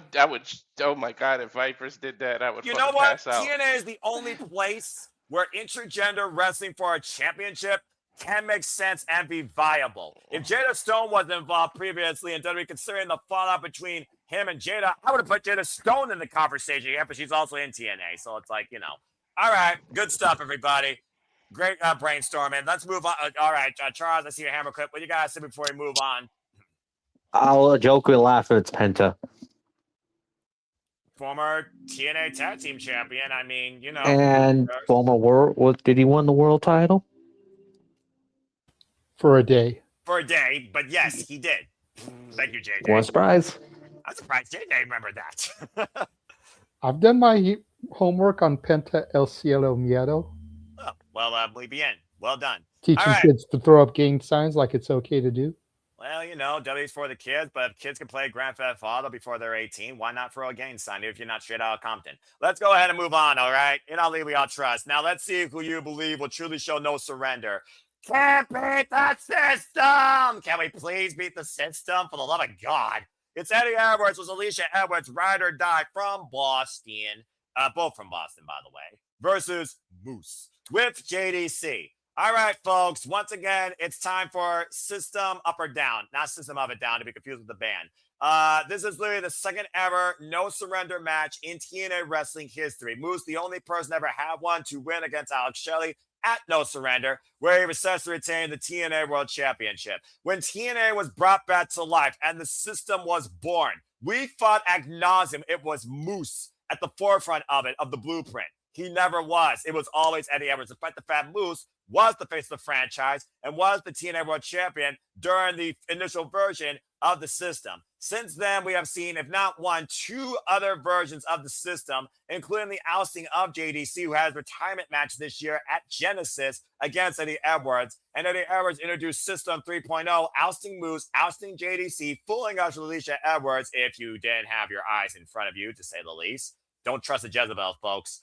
And basically introduced us to Bear Bronson and Sid Alexander, part of his newly designed system, saying he removed the cancer that was Moose, that was JDC, holding us back from what we can be. And truth be told, right now, Eddie Edwards' system not only holds the Estrogen Championship, they hold the TNA Tag Team Championships. We'll talk more about that here in a moment. Nonetheless, we have been waiting for Moose to get his hands on Eddie Edwards, and we have seen every investment, including the Order 4 and Special Agent Zero, that has prevented Moose from getting his hands. Now we've reached a point of no return. This has to be the end game with these two. Alicia Edwards says she will die before she surrenders. I was fooling you from the get-go, as of course we saw ousted at Rebellion.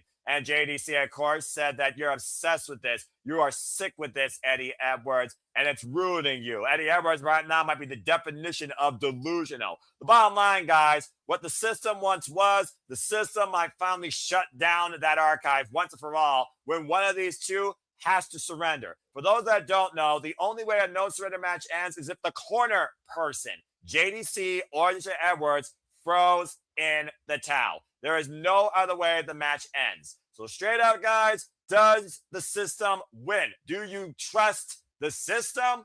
Or does Moose finally shut down the brainchild of the system? Let's go around the horn and see what y'all think about this.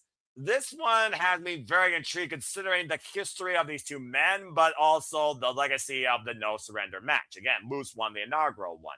But I also think Moose, who somehow, someway has still been involved in TNA, the dude's got to get the fuck away from anything and anybody dealing with the system, for Pete's fucking sake. I'm just saying. Let's go around the horn and see what y'all think about this. Rob, you're new to this situation, so I'm going to see if you can try and dissect what you think happens with the system. I'm going to put you on the spot for this first. Do you have Moose or Eddie Edwards winning this no surrender match? Well, first off, I always trust the system. Oh, geez. I fucking love the system. They are one of my... They hooked me in for the last couple of years in TNA. Fair enough. And I'm a big fan of Moose. I'm a big fan of Eddie Edwards. And honestly, I could see this match going either way. But with JDC in the corner of Moose, I think he's going to end up throwing in the towel to save him. Plus, it's in Boston. Eddie Edwards' hometown. It's in Boston. I think JDC will throw in the towel to save Moose from something. Being reluctant for a while to throw it in, but eventually he's going to end up having to throw it in. I think Eddie Edwards needs to win more than Moose does. Moose is a legend in TNA. I fucking love him. But I think Eddie needs to win more than Moose does in this, and I think he will get the win. All right, then. You're actually going with the home team. All right. He went with Eddie Edwards winning this no surrender match. Well, I will say this as I go to JJ. Believe it or not, Moose and Eddie Edwards' history goes all the way back to 2016 when Moose beat Eddie Edwards in a singles match. That's how long these two have known each other. And to Eddie Edwards' merit, he has been ride and die, not only alongside his wife, but in TNA wrestling since he was brought in with MVP as part of the American Wolves and has stood out on his own. Of course, a former GHC Heavyweight Champion, two-time Impact World Champion. Last time he won that, of course, was during the pandemic. And now a 7-time TNA World Tag Team Champion, multiple times recently with Brian Myers of the system, who now, of course, is with Brian Bronson, which, of course, have the gold. But it's also one of those things that Moose, at one point he said, no Scott D'Amore, no Moose in TNA. He stuck around. And it's really a battle of pride, not only for TNA Wrestling, but honestly, who truly was the better of the system versus the detriment. I feel like Eddie Edwards and Moose have always had this game of one-upsmanship against each other. So, JJ, considering the system was by design for Eddie Edwards to carry TNA forward into the future, but Moose was the one that kind of spearheaded it, I do think Eddie Edwards is a bit envious of Moose. I look at Eddie Edwards and Moose, I look at Moose as the bigger overall star and the better competitor. And maybe that's what Eddie Edwards is trying to prove here, that you're not better than me, and I am more TNA wrestling than you. So, what do you think about this? Do you think if Moose surrenders, could it mean Moose might leave TNA soon? It's an interesting point. I've heard a lot of people talk about this lately because, everyone wants to talk about TNA and how everybody's leaving TNA and TNA has no stars.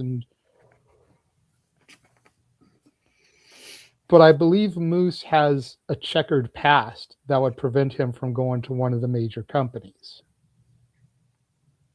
Does that mean that should be held against him? Because it looks like he's clearly changed. Right. But we also know the way corporations are. I mean, tell me how many episodes of Dynamite Jay Briscoe wrestled on. I'll wait.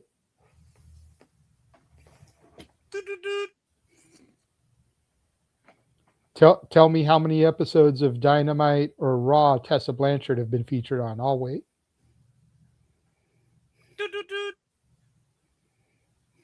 Where Velveteen Dream and Enzo. I'll wait. Enzo's fourth rope, Velveteen Dream. Yeah, but is fourth rope something that's nationally televised? Oh no, absolutely not. Okay, so it doesn't really matter. Thank you, smartest Mark alive. Appreciate you. That's one of the ones that I was trying to get to come for the Forbidden Door predictions. Oh, okay. Well, hey, he's welcome on City Predicting anytime. I welcome City Predicting for anyone that's a fan of professional wrestling. Damn it. That's what this forum is all about. So thank you, everybody that tuned in. Please like, subscribe, comment, tell a friend. Please continue, though. So with all that being said, I feel like Moose has to get the dub here because I don't think there's anywhere for him outside of TNA. Whereas the system, collectively or individually, I could see transcending to other companies. And if Eddie wins, where does Moose go from here? Exactly. It's the same conversation we had about Seth and Braun. I think Moose needs this dub, so I'm going with Moose because I have never, ever. See, Nick, there's something good that came out of Winnipeg, Manitoba, Canada. Ever trusted the system. The only time I ever trust the system is when they were finding off Dark State and NXT. And to your point outside that, 110% agree. I also agree. I also think that Moose is the one guy in TNA that you can have as the top singles star here in TNA to contend for the TNA World Championship, whether heel or babyface. And right now, Moose is trying to be, in my opinion, that next great babyface of TNA because he's garnered that much respect and connection with the audience. Let's not forget when it comes to Moose's commitment, by the way. This man had a thrown out back in a triple threat match, and he still completed the damn match because it was an exhibition impromptu on a TNA pay-per-view. Moose is a TNA lifer, I feel like, despite the pride that Eddie Edwards feels in leading this system. And if it means that Eddie Edwards is a great antagonist in pushing this forward, so be it. But everything has an end game. I don't think you get more of an end when it comes to your pride for TNA, let alone the pride for yourself when it comes to what the system meant or who truly was the standard of the system, than a no surrender match, damn it. And this is what TNA does. Unique circumstances and stipulations in what ultimately decides the better of the two. I don't think you go anywhere further after this. I think finally Eddie Edwards is just going to have to be humbled and surrender. Lead your system, but Moose moves forward, proves he's better than you, and goes after the TNA World Championship once again. Might I add, Eddie Edwards just challenged Mike Santana at Rebellion. Moose was the one that cost him when the system tried to come into play. Eddie Edwards needs to remove Moose from the equation, and constantly batting something you can't win is not the way to do it. Accept surrender, son. I'm going with Moose for the win as well. Thank you, JJ. That being said, Emmanuel, I see your hand, Rob. I'm going to go to Emmanuel first, and then I'll go to you. Emmanuel, what do you think here? Who surrenders and who wins?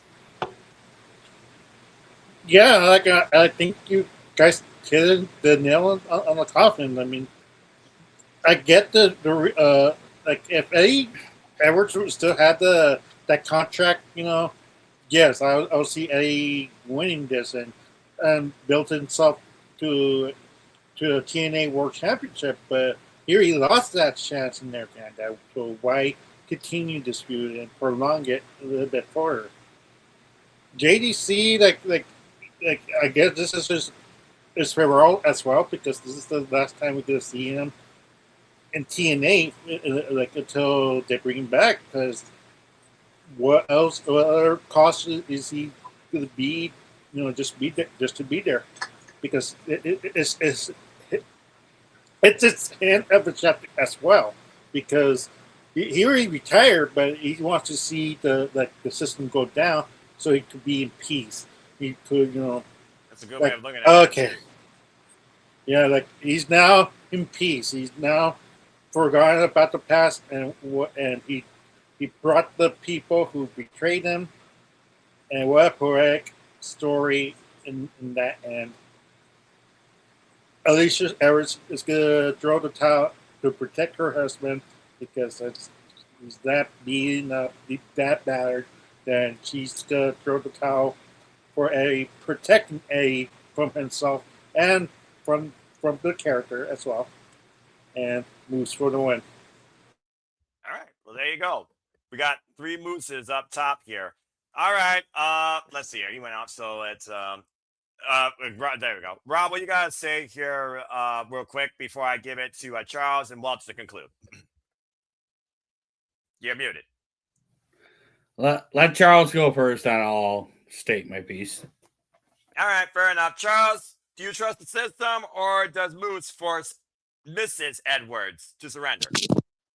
Moose is winning this match. Because at this point, what the world are you going to do with Moose after if he loses?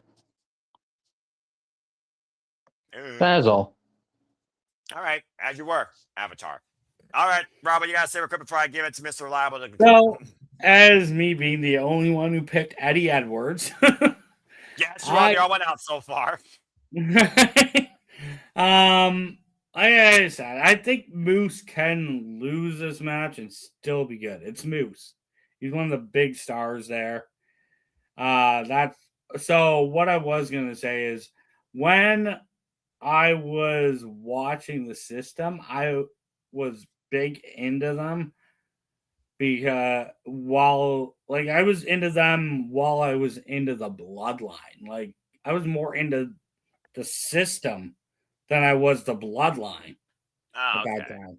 And they were coinciding with each other. Like, I think the system was a great faction when it was going. And I think I love this payoff now from where it started and where it is now. And I think, I still say Eddie Edwards should get this win.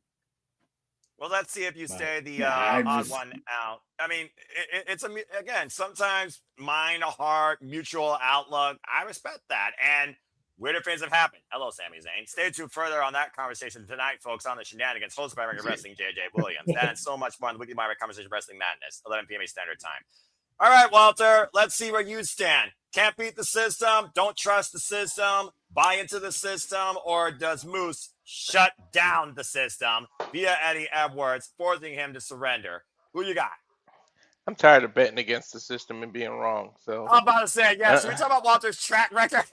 I'm just gonna say Eddie Edwards, because you never know. WC could do one screw thing and throw it up. Remember, Owen Hart convinced his mom to throw in the towel to screw Brett out of a thing. So you can do a secret, kind of screw job thing with JVC. So I'm going with Eddie Edwards, because I'm tired of betting against the system and being wrong. You realize that this might bite you in the ass the first time, right? That you actually yes. I love your convictions and I love your statistics, Walter. All right. Well, that being said, 4 Mooses, 2 Eddie Edwards. JJ, I do see your hand. What you got to say real quick, brother? Somebody brought Alicia Edwards into this. I could see Moose getting his hands on Alicia because of how she turned on him, and that's how he forces her to throw the towel in to get his victory. I to that point, I want to add this little tidbit. Alicia Edwards was pleading for Moose to spear her. I'm not afraid of you. I will die before I surrender. I will die by my husband. Come on, Moose. This is your only chance. Spear me. Hit me. That woman literally instigated Moose to try and attack her, even calling the man a coward. And we've seen Alicia take some wicked bumps. If you don't remember Hardcore War, Agent Special Zero drove her down in attacks. So you very much might be onto something where Alicia Edwards doesn't surrender Eddie Edwards' behalf. Eddie Edwards might surrender on Alicia's behalf because Moose might literally break that bitch in half. Mm-hmm. I wouldn't mind seeing that too either. Damn Jezebel. All right, freaking virus. Thank you, JJ. That being I wouldn't said, mind breaking Alicia Edwards in half. And I called it. I called it. That she was faking that injury. I told you all that. I knew You Alicia did. was never gonna leave You her did. husband like You that. did. We saw it. We saw it firsthand at a freaking sacrifice. Yeah, Walter, I give you all the credit in the world for that, bro. Thank you, JJ, for that colorful tidbit. Good Lord. You set yourself up for that one. Don't act Sometimes- like you wouldn't like to break the bunny in half. He's got you there. You almost got on me earlier, Noah. Just Oh saying. dear, JJ left. My fat I don't ass know will what break both of happened. them in Let's go half ahead just and staring move- at him. I like how he didn't even deny it, by the way, either. Shut the fuck up, Charles. Let's move on. Because he wouldn't mind going down the rabbit hole. Well, you don't stop that. Exactly. That. Fucking hell, I'm always the Or butt in and the out joke, of one. Moving on, let's talk about the fall of the Angel Warriors as this angel deals with her own She personal wants the made bunny devil. to choke on his carrot. Oh, this wonderful match. I'm just gonna. Isaiah is gonna win either way. Thank you, Rob, for giving a prediction. I'm this close cutting off this fucking feed. I swear to my lord. All right, moving on to the TNA Knockouts World Championship. Holy freaking hell. Layling Lee defending the gold against Zaya Brookside. The former Angel Warriors now locked in Mortal Kombat. As Zaya Brookside has introduced the dark side. DDT recently on TNA Wrestling for the win. And basically, Zaya believes that she is finally going after everything that she should have. At one point, Layling Lee and Zaya Brookside even fought over the TNA Knockouts World Championship last year at Final Resolution. All the fallout with freaking NXT instigating and ruining this title to the point the Birthright should have been having a vasectomy. Thankfully, Layling Lee restored the prestige of this title, bringing it back home to TNA Wrestling, and Zaya Brookside was apoplectic to the point prior to Layling Lee getting the confidence in herself to bring this title home. Zaya Brookside caused what felt like the last chance to bring this championship back home to TNA Wrestling, as we saw back at Rebellion, costing Layling Lee her chance. Ever since the fall of the Angel Warriors, though, and translations in both British and Japanese, these two have fought wars and traded blows. As we recently saw, Layling Lee cannot wait to get her hands on Zaya Brookside, and security has been involved multiple times. Zaya also earned this opportunity, by the way, winning the Knockouts Champion Challenge alongside Elena Black and Mara Sade, pinning Layling Lee in the process. Straight up, once again, it's a story as old as time itself. A former women's tag team broken up, now fighting each other one-on-one, the good versus the bad, the yin versus the yang, the dark angel of the ring versus the warrior of the ring. And I feel like Zaya Brookside needs to get thunderstruck and her wings clipped. But let's see if you all agree or disagree who leads in the Knockouts World Championship. Rob, since you were the only one to restore some sort of level of order, you can further elaborate and kick things off here for the Knockouts World title. Please go ahead and continue your prediction thoughts on this championship match. So either way, there's going to be somebody named Zaya leaving with the title. Whether that be Zaya Brookside or former Zaya Lee. Shout out Thomas Garner. Anyways, my prediction is Lei Yingli is retaining the title because really she should be, I think. I think there's more women come after her in the knockouts division than Zaya Brookside. More women that are higher up, I think. So Lei Yingli to retain. All right. Fair enough. Letting Lee to retain, and I also agree. We were just talking about India Hartwell, Elena Black, one babyface, one heel, and Mara Exactly. Sade earlier. India Hartwell, of course, who had her chance for this title last year, lost. And of course, Elena Black, when she first arrived, who did she target? The TNA Knockouts World Champion, who was holding at the time, Lei Ling Lee. And Mara Sade right now with Demon X Bunny going after the tag titles. Why not see if she could have a golden opportunity after being Elena Black one-on-one. For those that don't know, by the way, she's been champion now in the second run for 74 days, and technically this is her second defense after defending it at Chinlock Wrestling against M by Elegance, the former Maggie Lee. Of course, she's held this title since winning it against Ariana Grace, thank Christ, back on TNA Wrestling back in April, the week prior to WrestleMania. Zaya Brookside, though, she has not lost a match, though, since going into her own dark ways, and just recently got a very emphatic win on Harley Hudson and Jada Stone over the last couple weeks here in TNA. And sometimes you're very driven by your own dark convictions, especially for your first. Hello, Sami Zayn. You could be surprised. And I also want to say this. For the first time in a long fucking time, we have a TNA Knockouts World Championship match in-house with in-house talent. Thank Christ. You already missed the boat on Danny Luna, TNA. Don't fuck Zaya up. But the fact that it's Zaya's first chance as a heel, it does lead me to believe that this could go deeper. So I do think Lei Lee retains. Now, whoever goes after her after that, story to be seen. Let's go to Walter next on this one. Walter, you've actually seen the beef live with Zaya Brookside and Lei Lee. So I'm curious to get your takes on Zaya's newfound attitude.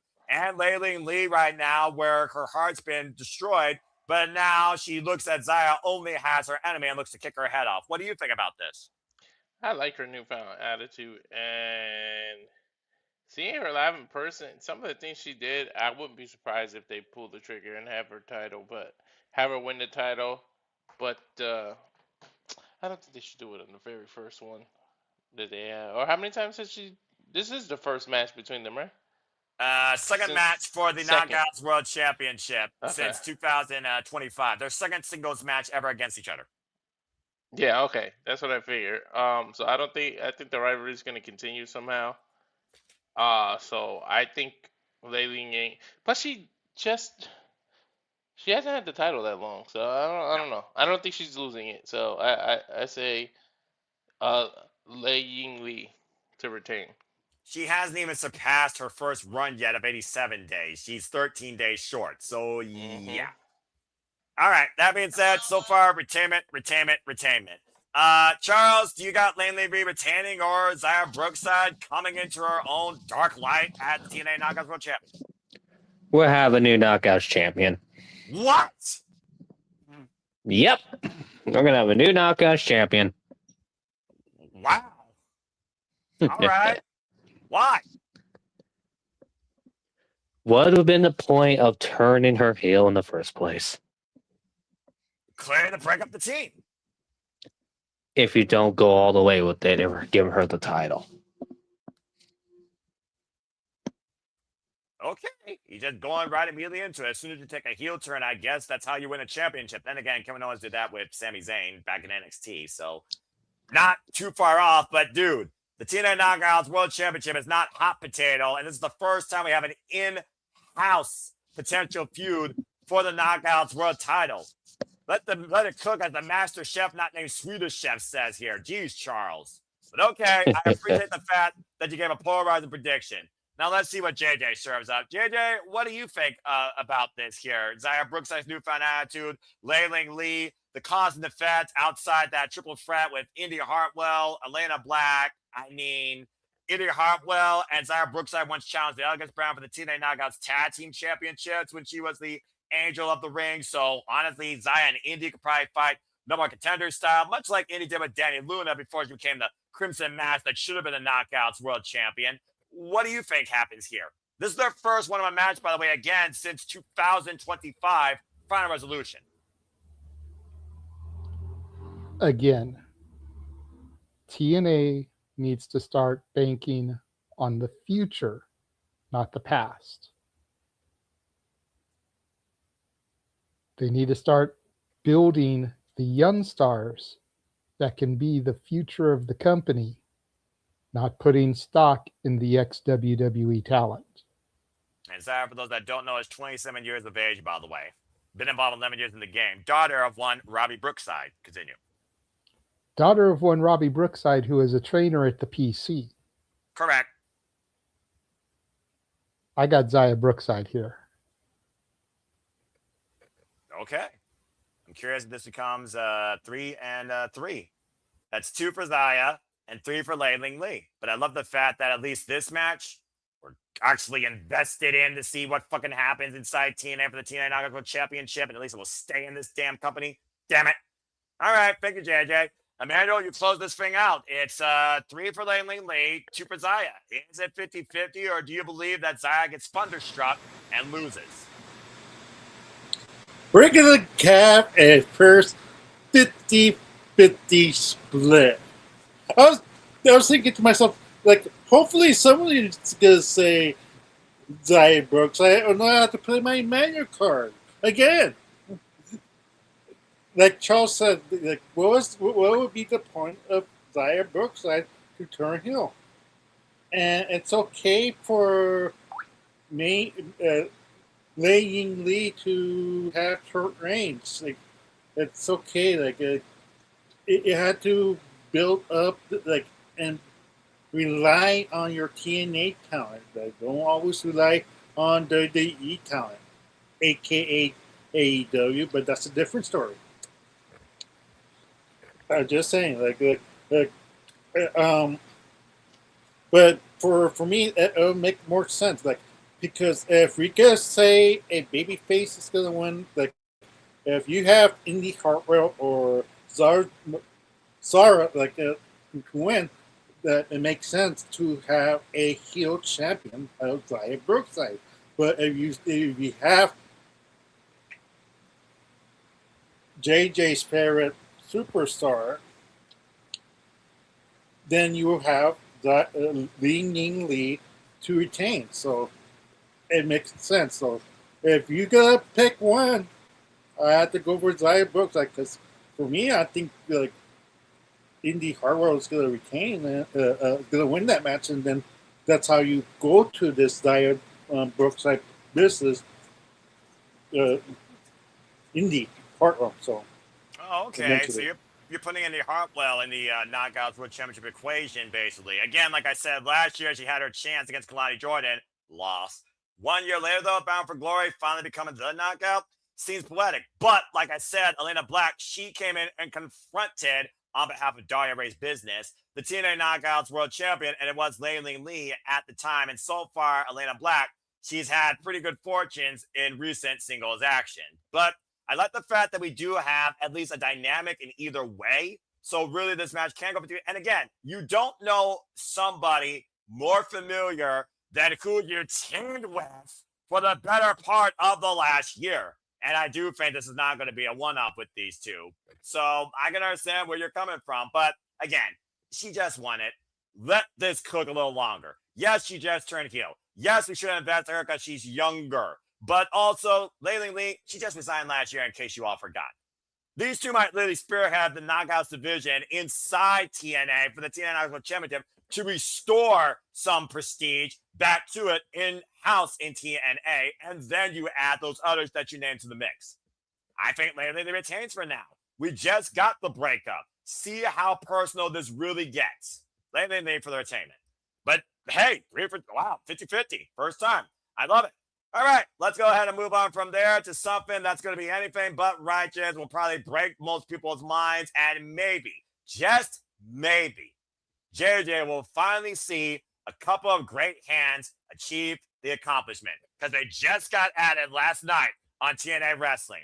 Once again, Slammiversary, it's a ladder match for the TNA World Tag Team Championships. This time, the champions going in are not the Nemets, thank Christ. It is Brian Myers and Bear Bronson of the System.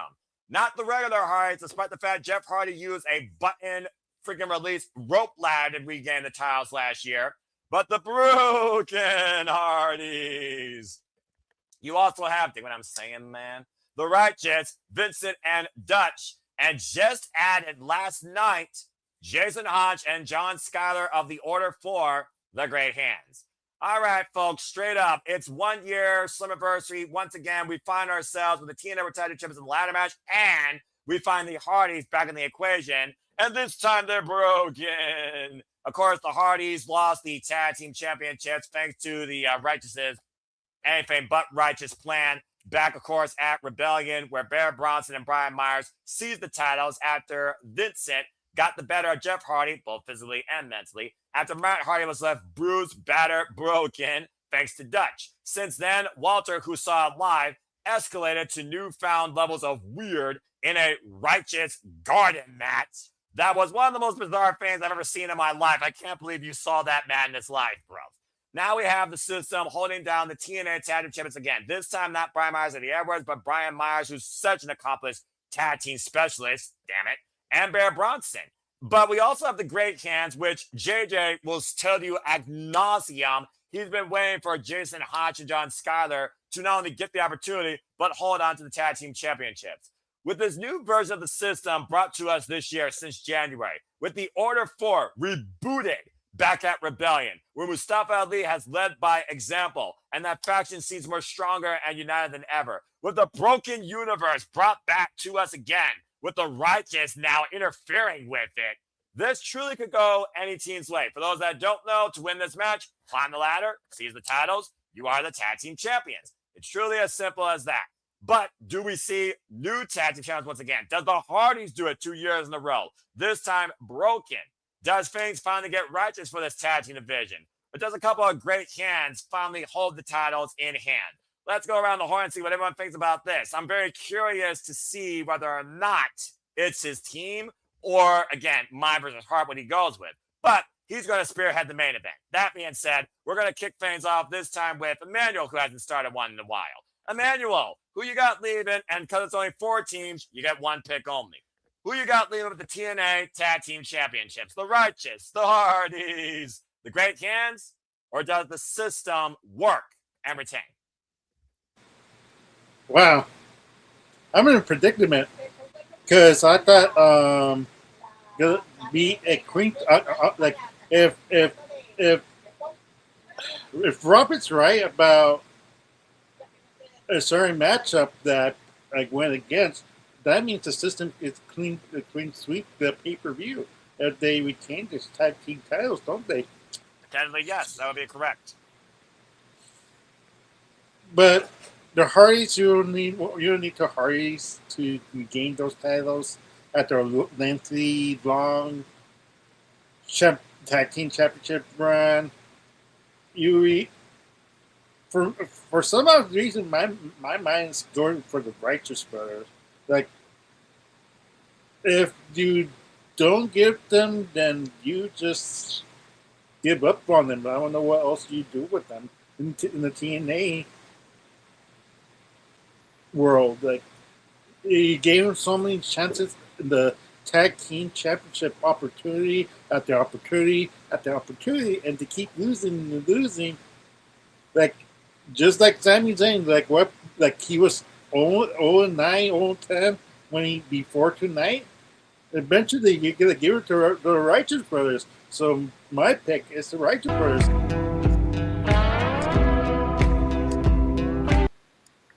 All right, really, the Righteous. All right, well, let's see if I dig what you're saying, man.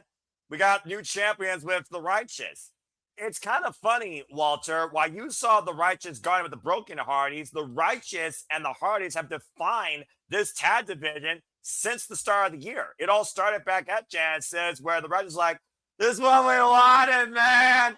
And then we saw in a bizarro world, the Righteous and the Hardys work together against the Order for, let's forget, losing effort. Since then, the mind games have gone on full display, including what happened at Rebellion. And now we find the broken Hardys brought back to life thanks to the Righteous' anything but righteous actions. And while the Righteous lost in their own weird world of bizarroness, we still have yet to see them go to the Hardy compound, as so many people have been trying to fantasy book, including you and JJ for that matter. So that being said, do you agree with what Emmanuel is laying down, or do you have a different idea in mind? Or again, is the TNA Tag Team Championships truly defined by the Hardys across any spectrum of the many multiverses in and out of the Lake of Reincarnation? What do you think? For the last few months, it pretty much seemed like Righteous and Hardys were like the only tag teams, even though there was more. But it was like, geez, can somebody else get it? But nah, I think finally Righteous gets it. And the fact that it's a multi-person tag team, the system don't need a long title run. They got it. You trusted him, but again, here we go. Shoot myself in the foot because I'm betting against the system again. But yeah, the fact that it's a multi-man match makes me a little more confident. But damn it, I'm gonna go with the Righteous to win the tag titles. All right, fair enough. So we got 2 for the Righteous. I'm kind of surprised by that. All right. Hi, JJ. So, JJ, how many times on City Predicting's history of TNA Wrestling have you voted for the Great Hands in either fantasy booking or match-wise to be TNA World Tag Team Champions? Here they are with a golden opportunity to do just that. Does it finally happen, or do you dig when we're putting down the Righteous? Or do you have a different team in mind? What's your thoughts? That's a great freeze frame. There we go. Hold on. He's loading something in. Oh, no. Oh, no. All right, JJ, unmute and tell us why. This is going to be interesting. I've got the Great Hands here. There it is. Simply because they were added last minute. I think there's a reason for that.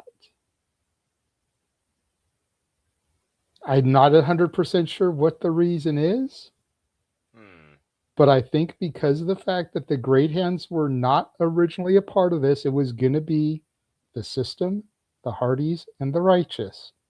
It was going to be, Edge and Christian, the Hardys, and the Dudleys. And all of a sudden, a random 4th team got added to this. Fair shout. I think the Great Hands are finally going to walk out of this with some gold. Okay. You went with the wild card, basically. You went with the last team added. Mm-hmm. And Hotch is from Michigan, which granted isn't Massachusetts, but it's not far from the area. You know what? That's a fair shout, by the way. I'll give you that. And I believe that the Great Hands have not had a chance yet at the TNA World Tag Team Championships. This is their first. Even as good hands, they didn't get a chance. Just want to put that out there for you. That being said, we got 2 for the Righteous and 1 for the Great Hands. Robert, that brings you forward, my friend.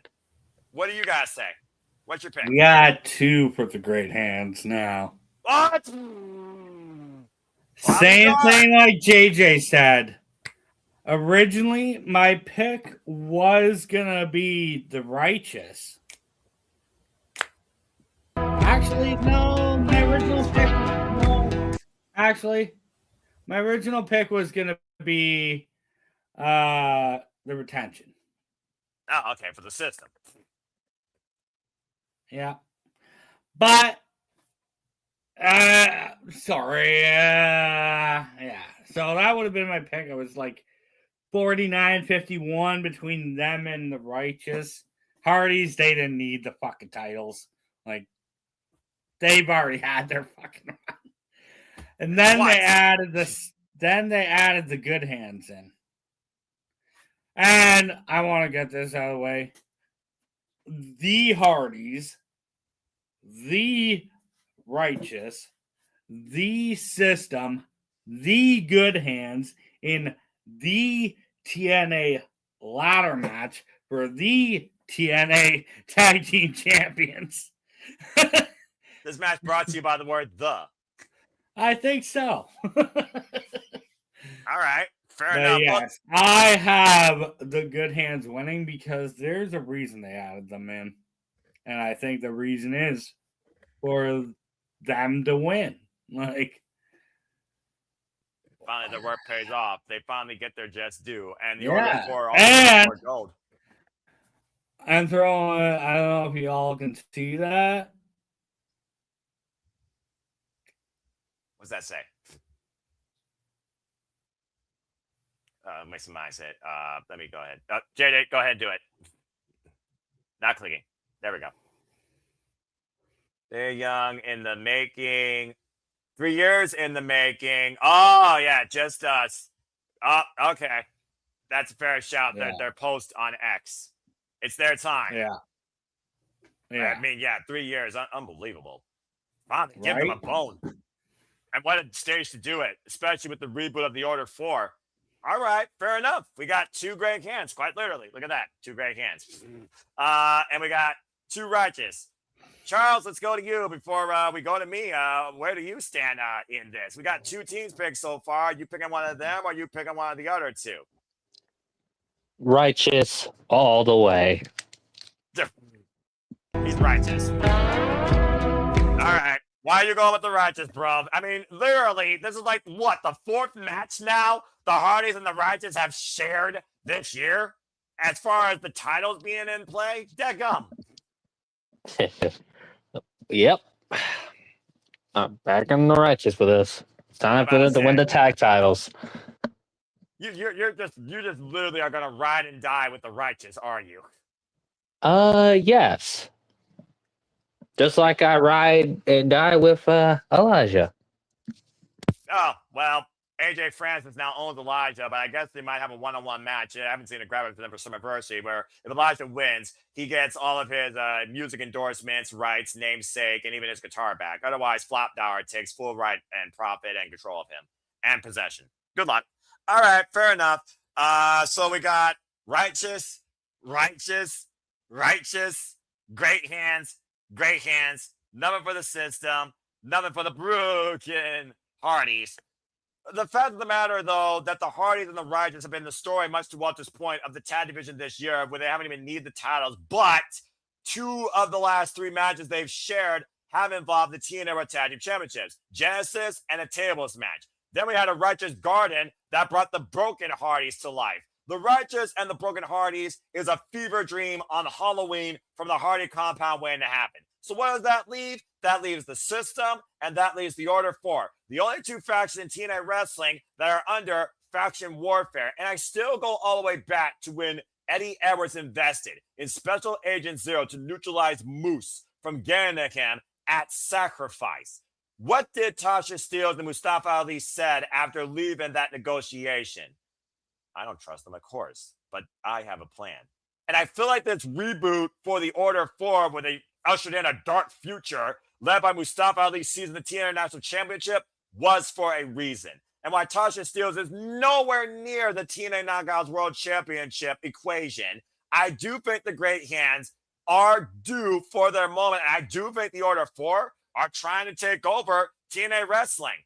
Much to probably JJ's surprise, I also am going with the Great Hands for the win here. I think it is their time. I think we finally need to step away from the Hardys and the system dictating the TNA Tag Team Division. I got Jason Hodge and John Skyler getting the win. I'm going with the Order 4 here to become the new TNA Tag Team Champions. All right. With that being said, 3 Great Hands and 3 Righteous. To the Hardys, remain broken. To the system, shut down. Okay. Well, we've had a lot of great fun, unique chat, bunch of what ifs, some wild tangents regarding knockouts, apparently. But let's go ahead and get right into it and talk about our main event for the TNA World Championship. It is Mike Santana who says he literally eats, sleeps, breathes TNA wrestling and will die for this, taking on the wanted man, Nick Nemeth, who says that he will always be a bigger star, a bigger box office name that can go in and out of TNA, but they will pay him more money because of his namesake, and he is what TNA needs. After a very volatile face-to-face contract signing and sit-down summit, where the lesser Nemeth got involved and then got bludgeoned on sight by Mike Santana, these two came to full blows as Nick Nemeth has insulted Mike Santana both as a champion and as a father, bringing up his past. Mike Santana, though, who's been one hell of a fighting champion since, of course, seizing this title back, outlasting also Eddie Edwards and Frank Kazarian and Steve Macklin and Eric Young. But Nick Nemeth, who used this stage first time to prominence at the expense of Frank Kazarian to win his only ever TNA World Champion, as Nick Nemeth has called his shot. Much like Eddie Edwards' Rebellion, this is Nick Nemeth's shot, and we'll see if his shot misses or hits the mark. So, bottom line, does Mike Santana spin the block and wipe out the wanted man, or does Nick Nemeth prove to us once again just how goddamn good he is, and do we get a brand new TNA World Champion? Let's go around the horn and see what y'all think about this.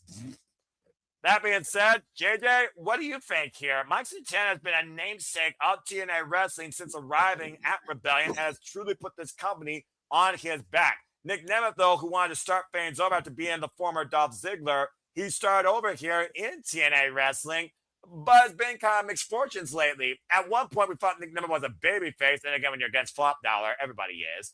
But with the fact that he and Ryan Nemeth are trying to double team Mike Santana, the jury is out. Do you think that Mike Santana spins the block of Nick Nemeth? Does Nick Nemeth take Mike Santana into the danger zone and regain the TNA World Championship? What do you think's happening with this title?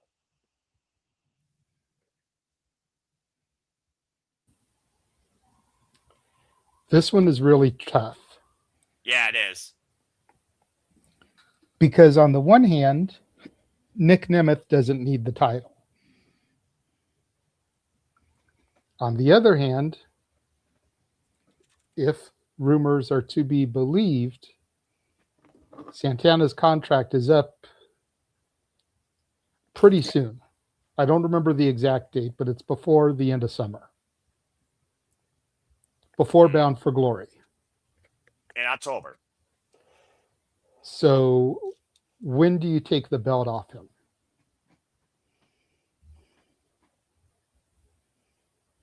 You know, because you can't have him hold on to it until Bound for Glory. I mean, he's been champion now for 164 days, and he's had literally 6 defenses. And the fact of the matter is, JJ, everybody he's defended against has been a veteran, basically, of TNA Wrestling or former TNA World Champion. Macklin, Edwards, Swan, Macklin again, and Eric Young. Just saying. And Kazarian.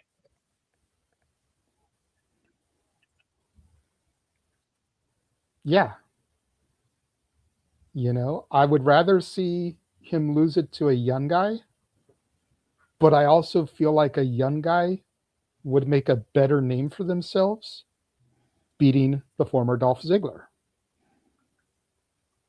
You know, no disrespect to Santana. I know the gentleman beneath me loves him some Santana. And he'll be going after you, by the way, to see if you two share the brain. Got to be part of his entrance and everything. I saw that, by the way. That was pretty cool, bro. Continue. But Santana's name isn't as big as Nemeth's name. And I think that's just the world we live in. Do you still consider Nick Nemeth's name more synonymous in the Rooster TNA era, though, versus Mike Santana? I mean, to steal Walter's gimmick with the puns, he definitely made an impact when he debuted. Probably the last real impact that was made.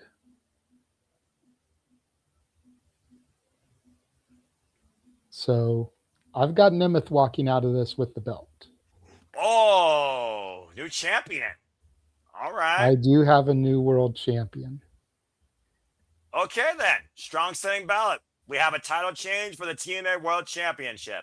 Well, Walter, again, the pride you have not only for TNA since you saw it live, much like me, TNA Faithful, but the pride you have in Mike Santana, where you could literally connect with him on so many levels. But he has been a long-standing champion. For the longest time, though, we were thinking about Leon Slater. He's not even in the equation. And the youngest in charge and young, bright, hungry roster here, other names we talk about on this card, Mike Santana, he's been basically there alongside them in this journey inside TNA Wrestling. Nick Nemeth, he's kind of just been all over here. Now he's decided to finally call his shot. What do you think about this, though? Do you think that Slammiversary leads to Nick Nemeth's rise again? Or, as Mike Santana has done pretty much this whole year, spins the block of every one of these veteran names, bigger names, and all those names, by the way, I just mentioned, they're all still bigger than Mike Santana in general from TNA Wrestling standpoint. And Nick Nemeth feels like he's the last one in this company not named Moose in this run that Mike Santana has yet to spin the block of. So that being said, do you have a new champion, or does your boy does it again? I'm so torn with this one because I don't want to go against my boy, but that contract situation just brought up came to mind. But keep in mind he can. Well, JJ's got his hand up. Let me see what he. Yes, JJ. Just to help people with their decision here, I Googled, and according to Google, Santana's contract expires mid-July. Ooh. Oh boy. Continue, Walter. But you can always have option C from the Ultimate X, and on an episode of Impact, that person does that and beats him here. So you can have him retain and then lose to whoever does option C. And especially if you imagine, none of us picked him, but imagine Slater wins that. And then chooses option C and beats Santana. And now you have the youngest. He was the youngest champion, and now he's going to be the youngest world heavyweight champion in TNA, or TNA world champion. Like, you can really make a star out of that if you do it that way. But we've seen contracts almost lapse and people keep titles and then they sign maybe like an extension or a last minute they sign. And Santana seems to be a TNA faithful. Will some other company slip him away? Because I wouldn't mind seeing Santana in GCW and things like that and independent. Plus, it also might give us a bigger chance of interviewing him. So that's selfish reasons. But I hear you, bro. I hear you. I'm so back and forth. He's my boy. I don't want to pick against him. I think I'm gonna say retention. All But I right. won't be shocked if Nick Nemeth wins. I look at this whole entire match card, and I truly feel like even more than Layling Lee and Zaya Brookside, this is the match you could flip a coin and you still could possibly be wrong. But somebody has to win here. There has to be a winner, in my opinion, because with how long Nick Nemeth has been waiting to call his shot and watching Mike Santana hold on to this, with how much pride that Mike Santana has had for TNA Wrestling to become its standard and hold on to this championship, you can flip a coin 100 times and you still could probably be wrong literally a quarter of the time. I'm torn on this one too, but I look at it this way. Yes, the contract may be up soon, but which one has truly been valued by TNA Wrestling more? I think it's Mike Santana. I think they put way too much stock and investment in him, even during the NXT invasion nonsense that led to all that. And I do feel like he might be one where, yeah, he might expire, but I think he's going to resign. We've already seen how many resigns this year. No one's been able to define themselves bigger as a singles world champion in such a short period of time here in TNA under these letters of TNA in this era than Mike Santana, in my opinion. And I think he deserves that. And I also do think, much like we talking about, it should be a passing up the guard to somebody new to try and lead the next generation. And if the Fed's going to snatch Leon Slater, there is still a lot more of a potential in the younger bit of the TNA men's equation. So with that being said, I'm going with Mike Santana to retain. I think he still retains here as well, especially after the crock of shit we got last year at Slammiversary, where he got ousted and shafted, not only in trying to get the title back at this show, but the way he won last year at Bound for Glory and half the audience left. Give the man his just due, TNA Wrestling, and let him have a marquee, successful, full-on match entertainment on pay-per-view. Let's forget the Steve Macklin incident that, thank goodness, Alex Lane was able to call for the safety of the competitor, but did not get the match he deserved on the bigger stage. This is the first time he's getting a world championship match on the biggest stage of TNA since he's been here, and he's going in as champion. I think he wants out with it too. Mike Santana for the win. Emmanuel, what do you think here? Do you got Nick Nemeth or do you got Mike Santana? For me, like, I hope Mike Santana retains this and stays in TNA, to be honest. Cause I think TNA needs him, honestly. Yeah, exactly. They really need to keep him. If not, then it's not going to be a good sign for the future of TNA, just saying right now. Because if you lose Max Santana and you lose Leon Slayer, who's left? And there's an upcoming young star that, you know, could hold the TNA front line. Like, it's that slim. So right now, like, hopefully Santana does resign and he does win this. If not, then TNA is more in trouble than we realize right now. So hopefully Mike Santana wins this. All right, fair enough. We got Santana, and a Nemeth so far. JJ, you are the odd one out. Let's go ahead and get Charles' pick here, and that way he could retreat back to the manhole that he came out of and go rest. Charles, what do you think here? Nick Nemeth or Mike Santana? Who leads TNA into whatever future might be there for those Brandon letters? Simple enough. JJ's not going to be the only one. I'm picking Nick Nemeth to win the title. And that's all I got to say on that one. All right, Charles. I mean, again, I like the fact tonight you truly are short, brief, and simple without bringing me to insanity. But again, it's one of those things also where if Nick Nemeth, if he is the one being hunted after, that does lead a lot of young prospects here to probably grab in too. Leon Slater, of course, pinned Nick Nemeth, Rob, back during an impromptu tag match of the X Division and the TNA World Champion versus the two men that could call their shot. Matt, good to see you. So Nick Nemeth could probably be looking for his win back against the youngest in charge if Leon Slater gets the X Division title and goes in with option C. Most of this year has been teasing the idea of Leon Slater versus Mike Santana out of mutual respect. For all I know, though, if Leon Slater does win the X Division championship, there could be a golden opportunity where he might just choose to call his own shot, and Mike Santana might give it to the young man based on his work ethic, the pride of a champion. I'm just saying. But that's neither here nor there as we look at the two men right now in the marquee. So, Rob, you close things out here on City Predicting with this match. Do you got Mike Santana retaining or Nick Nemeth winning? Well, we're 3-3. Again. I'm going with JJ and Charles on this. I think Nick Nemeth is winning this. I think Santana is on his way out. I don't think he's resigning. I think TNA knows that, and they're putting the belt on Nemeth. Nemeth has the contract. Santana hasn't signed. Put the belt on Nemeth. Then they at least had the belt on somebody that has a contract. TNA is already, apparently, from the rumors, fucked right now with a lot of things.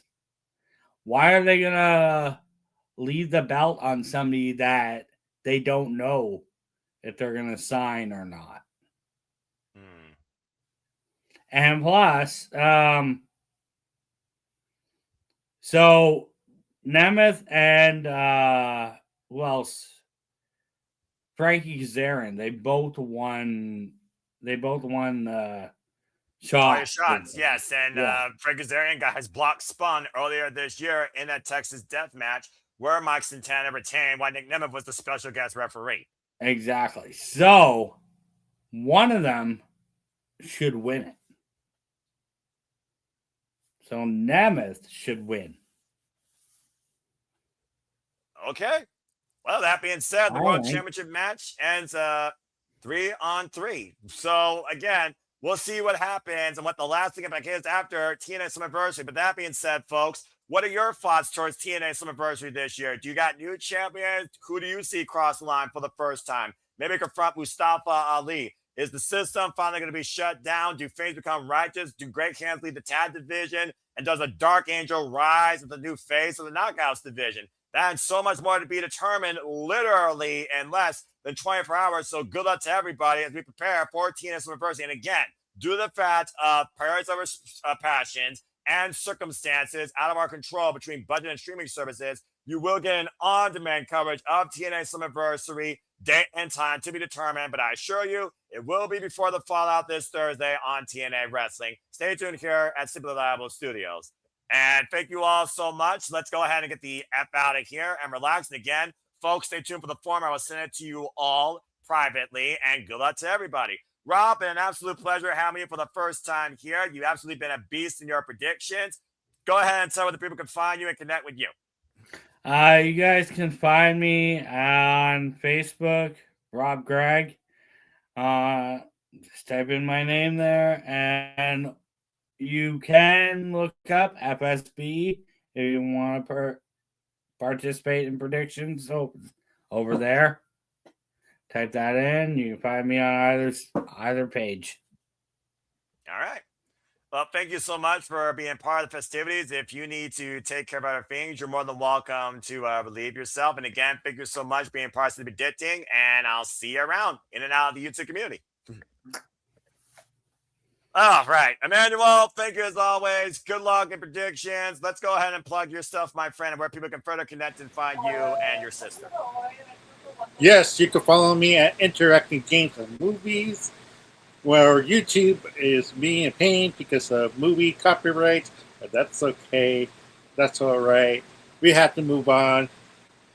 If you haven't seen the newest episode, it's going to be uploaded. Noah's going to college and going to community college as a fortune teller.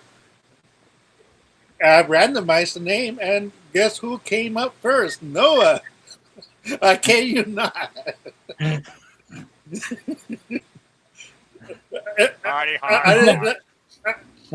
But if you can follow me at Facebook, Emmanuel Dominguez, EDM724 at Instagram.